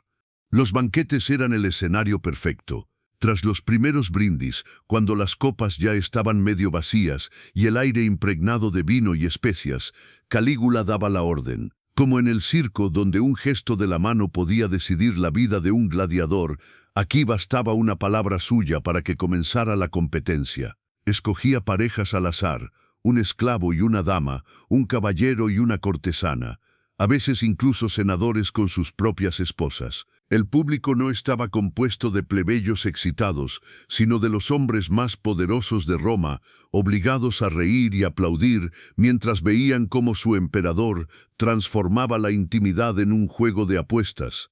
¿De qué se trataban esas competencias? No eran simplemente orgías improvisadas. Calígula introducía reglas, retos, desafíos que convertían el desenfreno en un espectáculo medido. Veamos quién aguanta más, decía, y los participantes debían resistir la fatiga mientras los demás observaban. Veamos quién provoca más risas con su obscenidad, y entonces la intimidad se transformaba en comedia grotesca, con actos forzados que arrancaban carcajadas nerviosas. En otras ocasiones, el reto era de velocidad, o de inventar las posiciones más extrañas, como si la cama se hubiera convertido en una arena de gladiadores, donde el sudor y el jadeo sustituían a la espada y el escudo. El emperador no apostaba dinero, porque no lo necesitaba, apostaba dignidad ajena. El premio era la humillación de los participantes, la certeza de que nadie podía negarse. A veces obligaba a los cortesanos a apostar entre ellos, joyas, tierras, favores políticos. Un senador podía perder una villa en campaña porque su esposa no había dado espectáculo suficiente ante los ojos de todos, y el público, temblando entre el asco y el miedo, debía seguirle la corriente, fingir diversión, reír como si presenciar aquellas escenas fuera el entretenimiento más refinado del mundo. La tensión era insoportable, nadie quería ser elegido, pero nadie podía resistirse. El azar de la mirada del César convertía a cualquiera en competidor. No importaba si eras joven o viejo, noble o esclavo, en aquel juego todos eran carne de espectáculo. Y lo peor era que, como en los juegos del circo, no siempre había un ganador. A veces el premio era la muerte, el participante que fallaba en provocar la risa del emperador, o cuya resistencia física lo decepcionaba. Podía terminar arrastrado por los guardias, desaparecido al día siguiente, como si la derrota en el lecho fuera motivo suficiente para un castigo final. El palacio se convirtió en un casino de obscenidades. Los rumores contaban que incluso se llevaban registros secretos de estas competencias, como si fueran crónicas deportivas.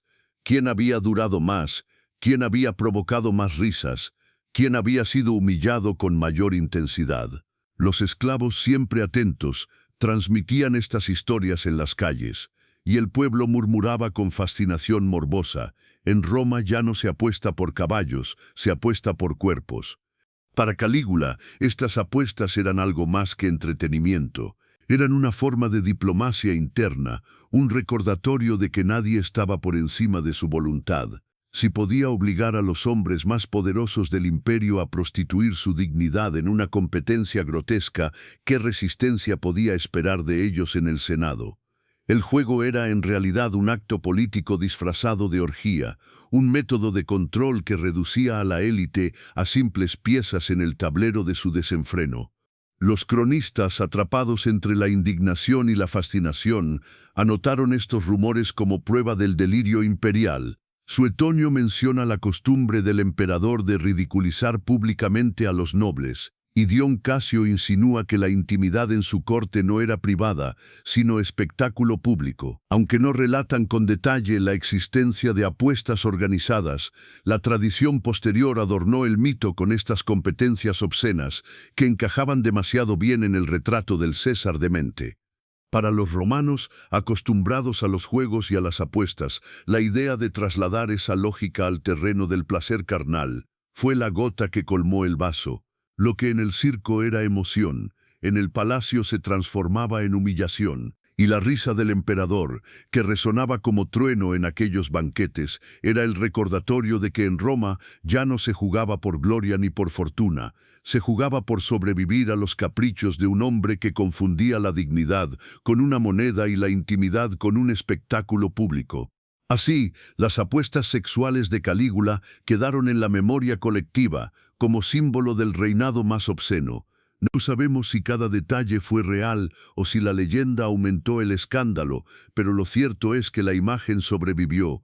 Un emperador que convirtió los banquetes en circos, que trató los cuerpos como dados y que usó la humillación como entretenimiento.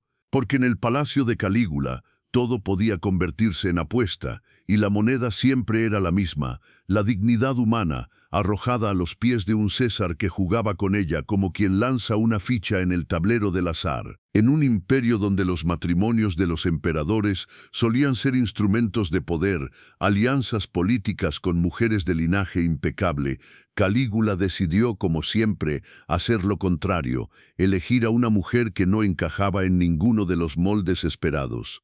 Su nombre era Milonia Cesonia, y cuando se convirtió en su esposa, ya no era la joven virgen que las crónicas habrían querido para un César. No, era mayor que él, había estado casada antes y tenía hijos de otro hombre. Para una sociedad obsesionada con la genealogía, con la pureza de la sangre y con los símbolos, aquello fue casi un insulto. Pero para Calígula, precisamente esa elección era el mensaje. Él no necesitaba el prestigio de un matrimonio político, podía tomar lo que quisiera, incluso lo que los demás consideraban indigno. Suetonio, siempre mordaz, nos dice que Cesonia no era ni joven ni bella, pero que Calígula la amaba de manera desmesurada. La amaba, según sus propias palabras, por su corrupción y experiencia. ¿Qué quería decir con eso? Que lo que otros emperadores buscaban en la frescura de una doncella, él lo buscaba en la veteranía de una mujer que ya había probado todo. Calígula no necesitaba un símbolo de pureza, sino un trofeo de lujuria, y en esa paradoja se escondía su desafío al mundo. Si Roma esperaba un matrimonio solemne, él daría un espectáculo grotesco. La boda misma fue un escándalo, no hubo discreción ni respeto por las formas. Se celebró en medio de su reinado caótico, como una escena más de sus excesos. No era el enlace que aseguraba descendencia sagrada, sino la exhibición pública de que el emperador podía tomar como esposa a quien se le antojara, incluso si eso contrariaba todas las expectativas. Y para rematar, no tardó en convertir a Cesonia en protagonista de sus juegos de humillación y poder. Las crónicas hablan de cómo la mostraba desnuda a sus amigos, como quien exhibe una joya o un animal exótico. Mirad por qué la amo, decía, por su corrupción y su experiencia. Era un espectáculo preparado para incomodar. Los senadores, obligados a fingir admiración, se encontraban con la visión de la emperatriz expuesta como si fuera una cortesana. Para Calígula, aquello no era vulgaridad, era una lección política. Si puedo desnudar a mi propia esposa delante de vosotros, ¿qué no podré hacer con vuestras mujeres, con vuestras hijas, con vuestro honor?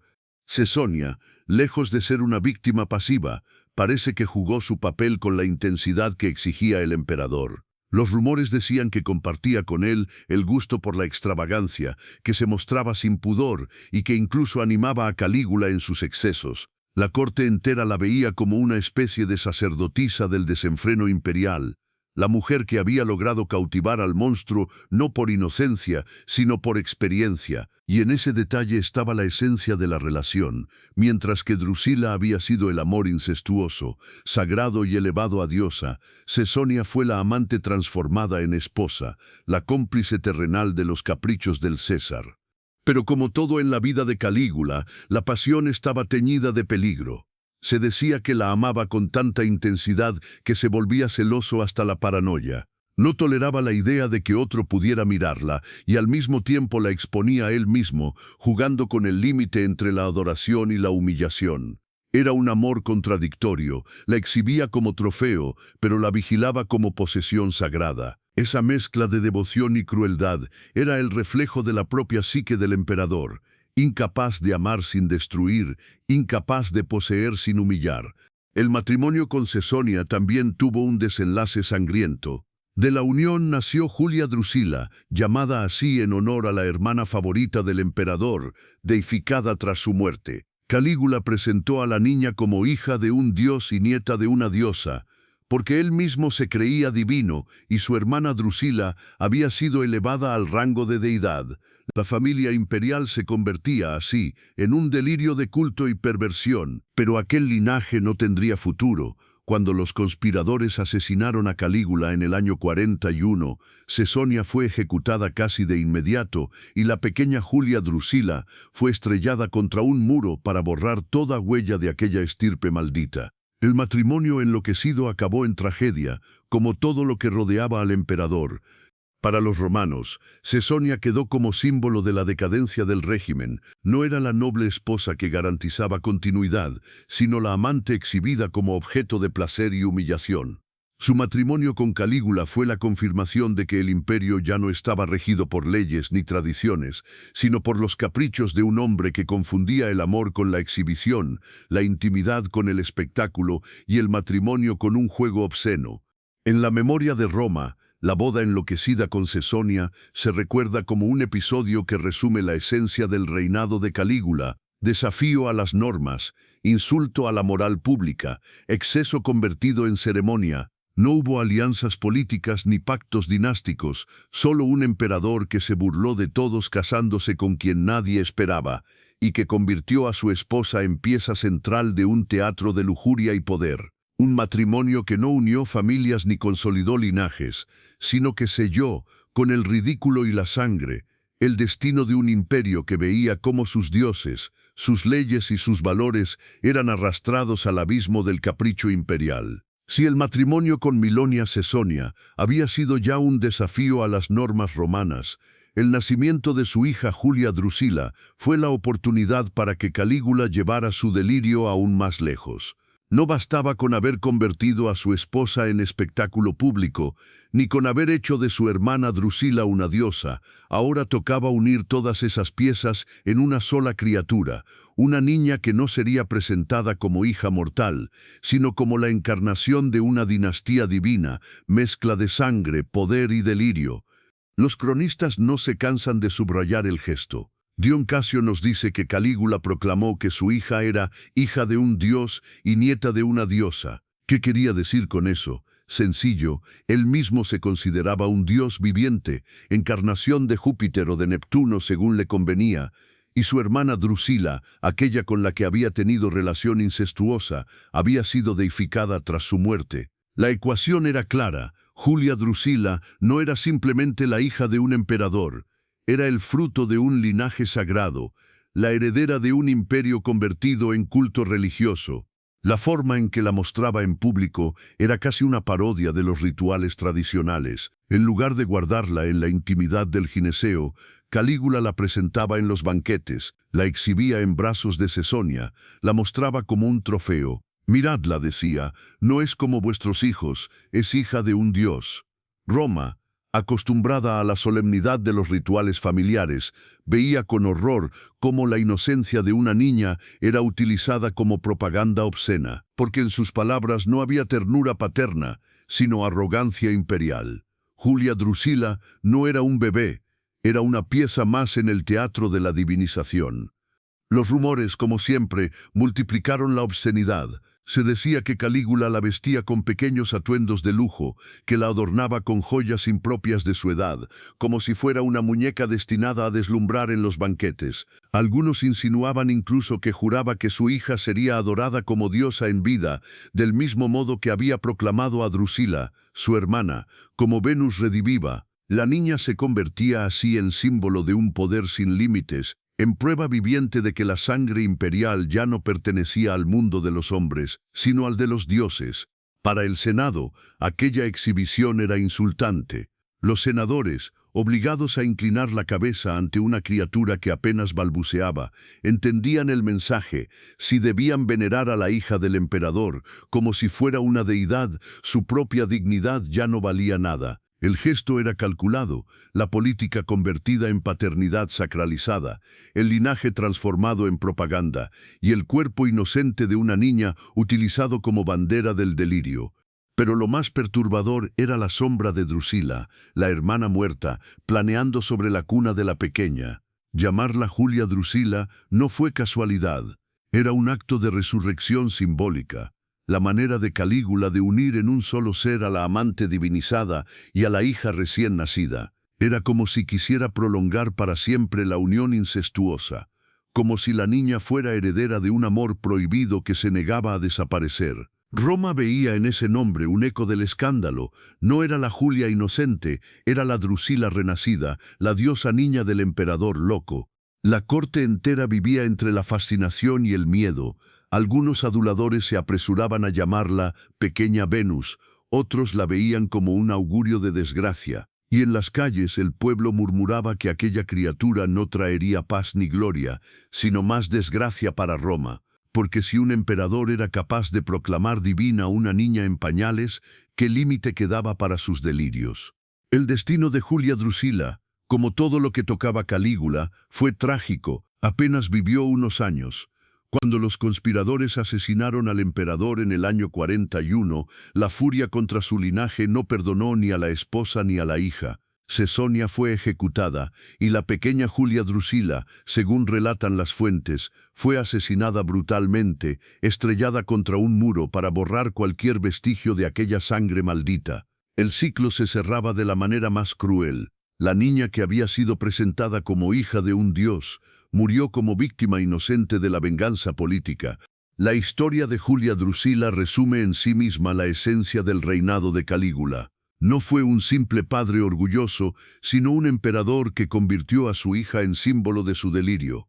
La usó como trofeo, como propaganda, como prueba de su divinidad. Y en esa instrumentalización quedó reflejada la enfermedad del poder absoluto. Incluso la inocencia de un niño podía ser arrastrada al escenario del teatro imperial. En la memoria de Roma, Julia Drusila quedó como un espectro, la niña que nunca pudo ser simplemente niña, la hija convertida en trofeo, la nieta de una diosa incestuosa, la víctima final de un linaje condenado. Porque para Calígula nada era demasiado sagrado, nada demasiado puro, nada demasiado inocente para no ser utilizado en el espectáculo de su delirio. Y así, hasta en la cuna resonaba la risa del emperador, esa risa que confundía culto con deseo, poder con juego, y que dejó tras de sí no una dinastía divina, sino un recuerdo de sangre y escándalo. Roma estaba acostumbrada a ver a sus emperadores coquetear con la divinidad. Augusto se había presentado como hijo adoptivo de un dios. Tiberio había aceptado templos en su honor, y muchos generales victoriosos habían permitido que la adulación popular los rozara con el aura de lo sagrado. Pero lo de Calígula fue un salto al vacío. No se conformó con ser llamado Augusto o César divino, sino que quiso ocupar el lugar de los dioses mismos, robándoles sus imágenes y sustituyendo sus rostros por el suyo. Era la profanación máxima, no rendir culto a los dioses, sino obligar a que los dioses lo adoraran a él. Suetonio relata que ordenó trasladar al palacio las estatuas más veneradas, incluyendo la del mismísimo Júpiter olímpico, símbolo supremo del poder divino en el panteón. No se trataba de un capricho menor, era un mensaje al mundo. Si Júpiter dominaba el cielo, ahora debía ceder su lugar a Calígula, que dominaba la tierra. Pero el gesto no quedó ahí. Mandó cortar las cabezas de esas estatuas y reemplazarlas por bustos de su propio rostro, tallados por los mejores escultores. De un golpe, Afrodita, Marte, Apolo y Júpiter se convirtieron en máscaras del César. El Olimpo entero fue colonizado por un solo hombre. Imagina la escena: el Palatino, colmado de mármol, resplandecía no con los rostros de los dioses, sino con una misma cara repetida hasta el infinito, la de Calígula.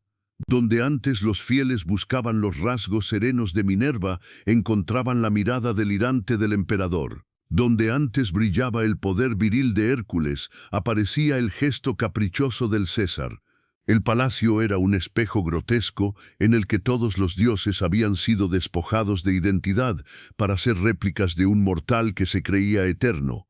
Y como siempre en la vida de Calígula, el culto se mezcló con la obscenidad. No bastaba con que las estatuas mostraran su cara. Se decía que organizaba banquetes y juegos en las salas donde estaban instaladas, que ordenaba escenas íntimas ante las imágenes divinizadas, como si quisiera que los dioses, convertidos en espectadores mudos, fueran testigos de su desenfreno. Los mármoles, manchados de vino y sudor, eran testigos de orgías y humillaciones que convertían los templos en prostíbulos improvisados. El Olimpo reducido a una burla obscena.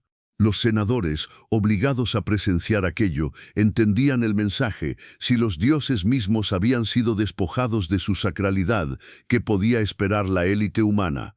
Calígula se presentaba no como intermediario entre los hombres y los dioses, sino como sustituto absoluto. La religión se transformaba en instrumento de poder personal. Quien antes rezaba a Júpiter debía ahora inclinarse ante Calígula Júpiter. Quien buscaba consuelo en Venus debía aceptar a Calígula Venus. Y en esa mezcla de devoción y burla, Roma veía cómo su sistema de valores se desplomaba.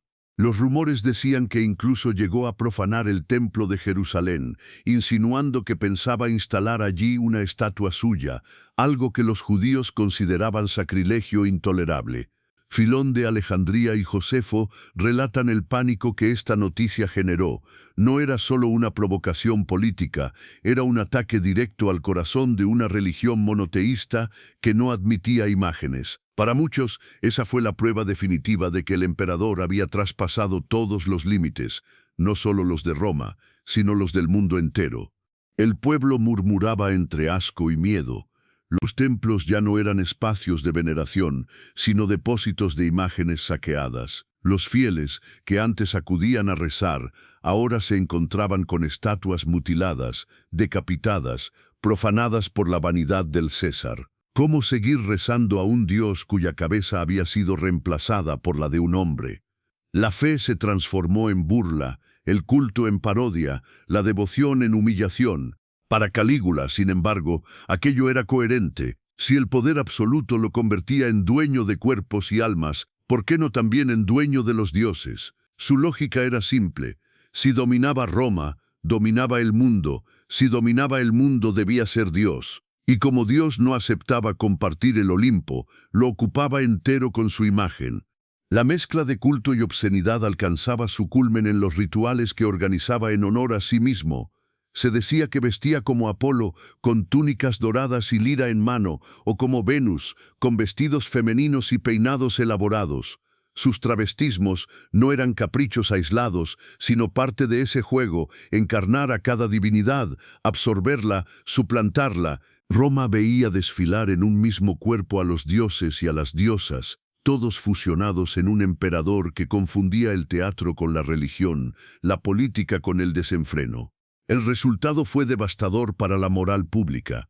El Senado, que debía jurar lealtad al César, se veía obligado a hacerlo no solo como emperador, sino como divinidad viviente. y el pueblo, que seguía asistiendo a templos profanados, aprendía a callar, a rezar en silencio o a refugiarse en rumores de que los dioses habían abandonado Roma, hartos de ver sus estatuas violadas por el delirio humano.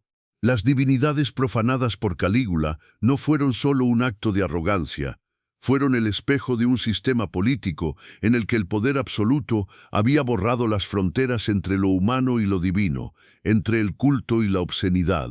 El emperador no solo quería ser adorado, quería ser la única forma posible de adoración. Y en ese gesto, el Olimpo entero se convirtió en su harén de mármol, un escenario más de su teatro de humillación y deseo.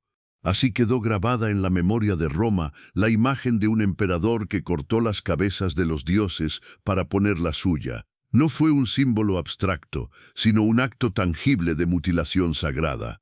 Porque en el delirio de Calígula, los dioses no eran dueños de su destino, eran simples estatuas que podía manipular, recortar y vestir a su antojo. Y en esas cabezas rodadas de mármol, Roma vio la confirmación de que su César no era un hombre ni un dios, sino un monstruo que jugaba a ser ambos y que convirtió el culto en espectáculo obsceno. Roma siempre había tenido una relación especial con el agua.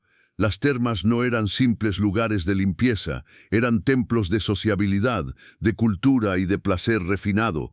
Allí se discutía de política, se recitaban poemas, se cerraban negocios y se cultivaba el cuerpo. Augusto y Tiberio habían mantenido la solemnidad de esos espacios, entendiendo que las termas eran un símbolo de la civilización romana, la prueba de que Roma dominaba incluso a la naturaleza al domesticar las aguas. Pero Calígula, fiel a su estilo, tomó esa institución venerable y la convirtió en escenario de uno de sus espectáculos más obscenos, los banquetes acuáticos, orgías disfrazadas de cenas de lujo, celebradas en termas privadas donde el agua se mezclaba con vino, carne y cuerpos desnudos. Suetonio nos lo dice sin rodeos. Organizaba banquetes en las termas, rodeado de hombres y mujeres completamente desnudos. El relato, breve pero elocuente, basta para imaginar la magnitud del escándalo, porque si los banquetes en el triclinium ya se habían convertido en teatro de humillación, las termas llevaron esa obscenidad a un nivel superior. Allí no había mesas ni manteles, sino mosaicos resbaladizos, no había copas de oro reluciendo, sino cuerpos brillantes bajo las luces de las lámparas de aceite. No había la contención ritual del comedor, sino el eco húmedo de un espacio concebido para la higiene que ahora se transformaba en escenario de desenfreno. Imagina la escena. Calígula sentado en un trono improvisado junto a una piscina de mármol, rodeado de cortesanos, senadores y cortesanas obligados a despojarse de sus túnicas. El agua, símbolo de limpieza, se transformaba en líquido testigo de obscenidad.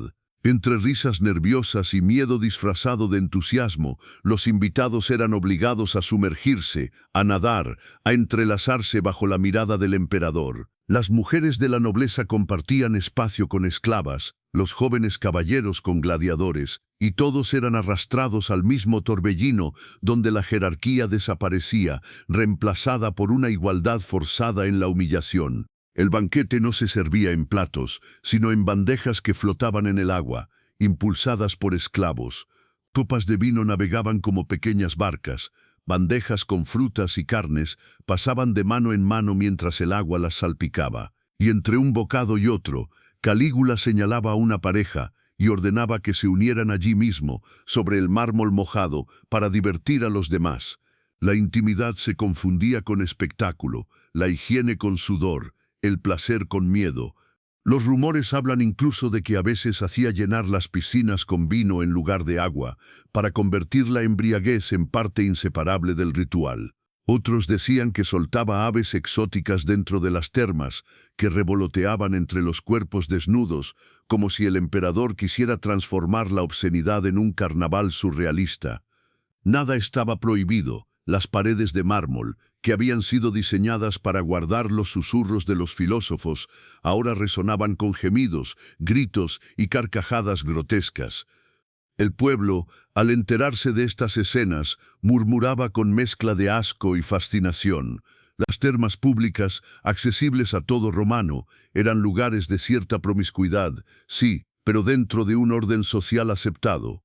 Lo que hacía Calígula era distinto, convertía un símbolo de romanidad en burla, un espacio de higiene en prostíbulo improvisado, un templo de civilización en teatro de decadencia. Y lo hacía delante de los senadores, obligados a sumarse, porque en esas aguas no había espectadores inocentes, todos debían participar. Los senadores, por su parte, temblaban con cada invitación.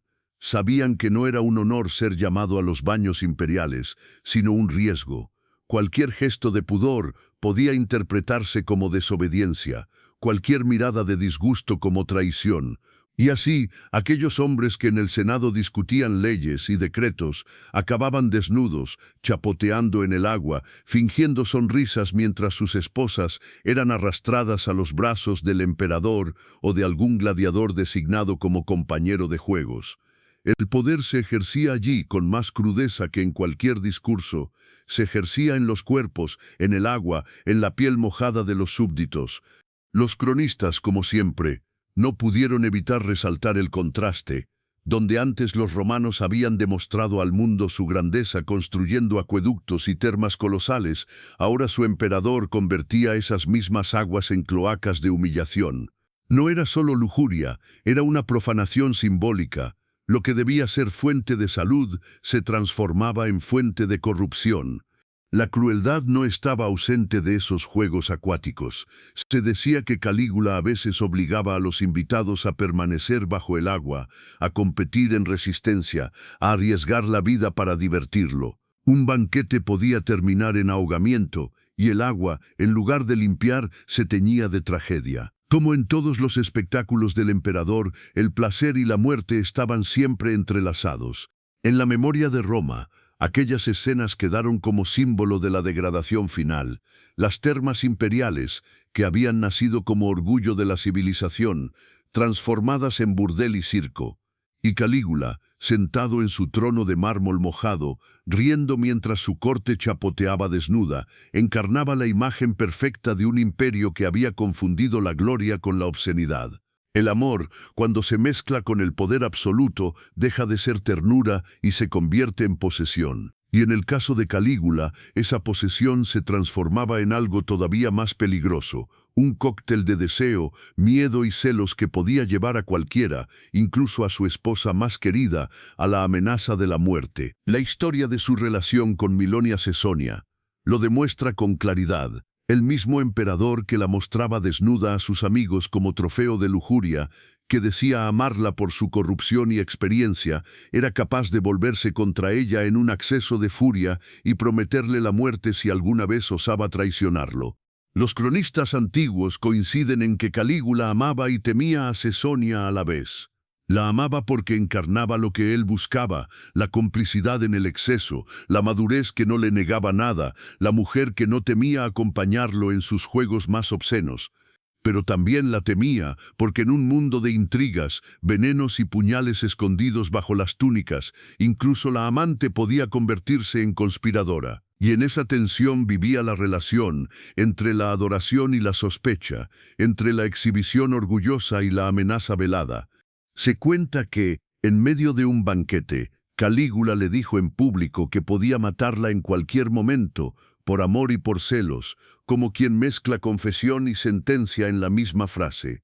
Era su manera de demostrar que el poder absoluto no hacía distinción entre la pasión y la violencia. Lo que para otro esposo sería un arrebato privado, en él se convertía en espectáculo político. El Senado, los caballeros y los cortesanos escuchaban cómo el emperador convertía su intimidad en amenaza, cómo la mujer más cercana a él vivía bajo la misma espada de Damocles que todos los demás. El miedo era parte inseparable del deseo.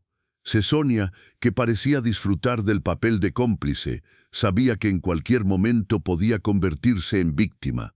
Y esa ambigüedad alimentaba el aura de terror que rodeaba al emperador. Si ni siquiera la madre de su hija estaba a salvo de su ira, ¿quién podía estarlo? Los senadores entendían que la advertencia dirigida a ella era también un mensaje para ellos. Si puedo amenazar a mi esposa en público, con más razón puedo destruir a cualquiera de vosotros en silencio. Los celos de Calígula no se limitaban a Cesonia. Se decía que era capaz de arrebatar esposas a sus maridos en medio de un banquete, no por deseo verdadero, sino por demostrar que nadie podía tener lo que él no tuviera. La infidelidad para él no existía como concepto aplicado a su persona. Él podía tomar lo que quisiera, cuando quisiera. Pero en cambio, la mera sospecha de que alguien pudiera acercarse demasiado a lo que él consideraba suyo lo enloquecía. Era el emperador que convertía la fidelidad en una trampa. Lo que él hacía no contaba. Lo que hacían los demás era traición castigada con sangre. La furia de los celos se mezclaba con su sentido del espectáculo. Si sospechaba de un amante, no se limitaba a castigarlo en secreto. Lo hacía en público, para que todos supieran que el emperador no toleraba desobediencia en el terreno del deseo. Algunos relatos hablan de hombres humillados delante de todos, de esposas marcadas como adúlteras a la vista del Senado, de castigos que no buscaban justicia, sino espectáculo. Porque en la mente de Calígula, los celos no eran un sentimiento, eran un arma política. Lo más inquietante es que esa furia celosa se proyectaba sobre toda Roma. El emperador, que se consideraba Dios viviente, exigía fidelidad no solo de su esposa, sino de su pueblo entero. Cualquier signo de desobediencia era interpretado como traición amorosa.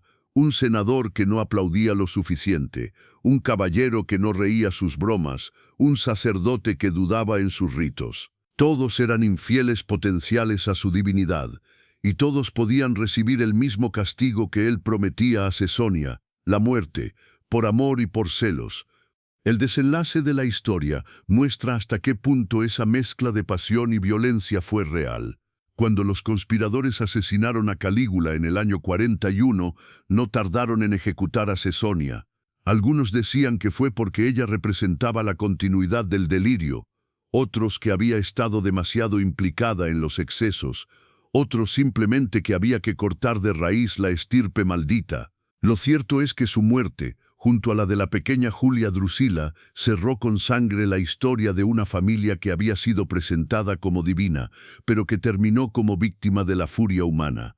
La figura de Cesonia quedó así marcada por la contradicción, amada y temida, exhibida como trofeo y amenazada como enemiga, consorte imperial y víctima potencial en la misma noche. Calígula convirtió su matrimonio en un espejo de su propia psique, una mezcla inseparable de amor, miedo y violencia. Y esa mezcla, llevada al extremo, no solo destruyó su relación, sino que contaminó a toda Roma, obligada a vivir bajo el mismo régimen de celos del emperador. En la memoria colectiva, la furia de los celos de Calígula no se recuerda como un arrebato privado, sino como un sistema de gobierno. La política se confundió con la pasión, el matrimonio con la tiranía, el deseo con la amenaza, porque para él amar era poseer, poseer era temer, y temer era destruir. Y en ese ciclo perverso, Cesonia se convirtió en la encarnación más clara del destino de Roma. Amada en público, amenazada en secreto, condenada a la muerte por un amor que nunca fue otra cosa que violencia disfrazada. El telón de la tragedia cayó en pleno invierno, cuando Roma ya no podía respirar bajo el peso de un emperador que había confundido el poder con la obscenidad y el gobierno con un espectáculo privado. Para los senadores, para los caballeros, incluso para sus propios guardias, el reinado de Calígula había cruzado el punto sin retorno.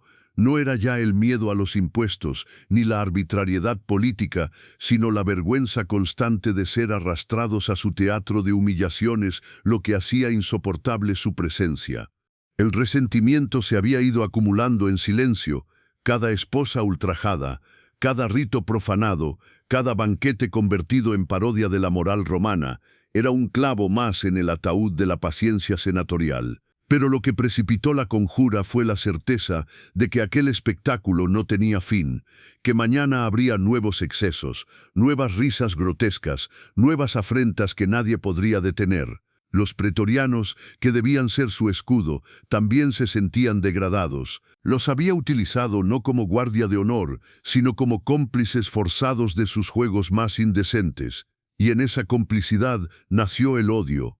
Así, un grupo de oficiales de la guardia, con Casio Queré al frente, se reunió con senadores desesperados. No discutieron de política exterior, ni de impuestos, ni de leyes. El motivo era más simple y más humano. Roma no podía seguir gobernada por un hombre que había convertido la intimidad en arma y la dignidad de todos en juguete. El complot no fue fruto de una ideología, sino de la rabia acumulada contra la obscenidad hecha sistema. El 24 de enero del año 41, tras asistir a unos juegos teatrales en el Palatino, Calígula caminaba por un corredor estrecho, acompañado de unos pocos cortesanos. Allí lo esperaba la trampa. Querea, el mismo tribuno a quien el emperador había ridiculizado en público llamándolo afeminado, dio la señal.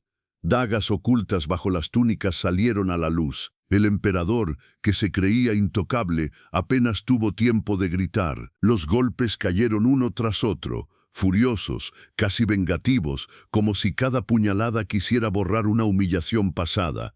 Dicen que fueron más de 30 heridas. No hubo ceremonia, no hubo juicio, solo sangre en los mosaicos. El cuerpo de quien había querido ser Dios quedó reducido a carne mortal, abandonado en el mismo palacio que había convertido en prostíbulo y circo. Con él se derrumbaba también la máscara de divinidad que había tratado de imponer. La noticia corrió como fuego por la ciudad. Algunos lloraron, pero la mayoría suspiró con alivio. El monstruo había caído y con él el espectáculo insoportable. Cesonia, su esposa, fue ejecutada poco después y la pequeña Julia Drusila asesinada sin piedad, para borrar hasta la sombra de aquel linaje maldito. El Senado, tembloroso pero decidido, declaró que Roma había sido liberada. El final de Calígula no fue solo la muerte de un hombre, sino el cierre brutal de una pesadilla. Su locura erótica, su desprecio por toda norma, habían creado tantos enemigos que la conjura fue inevitable. No murió por una guerra perdida, ni por hambre del pueblo, sino porque su propia corte, humillada y degradada, ya no soportaba ser cómplice de su desenfreno. Fue un asesinato político, sí, pero sobre todo fue un ajuste de cuentas moral, el precio que paga quien convierte el poder en obscenidad. Así terminó la historia del emperador más temido y más ridiculizado de Roma, entre dagas, sangre y silencio. Y si su vida fue teatro de excesos, su muerte fue la última lección de la historia, que incluso un dios puede ser abatido cuando su locura convierte a todos los que lo rodean en enemigos. Si esta historia te ha atrapado tanto como a Roma en aquel lejano año, deja tu like y tu comentario. Eso nos ayuda muchísimo en la difusión. Gracias.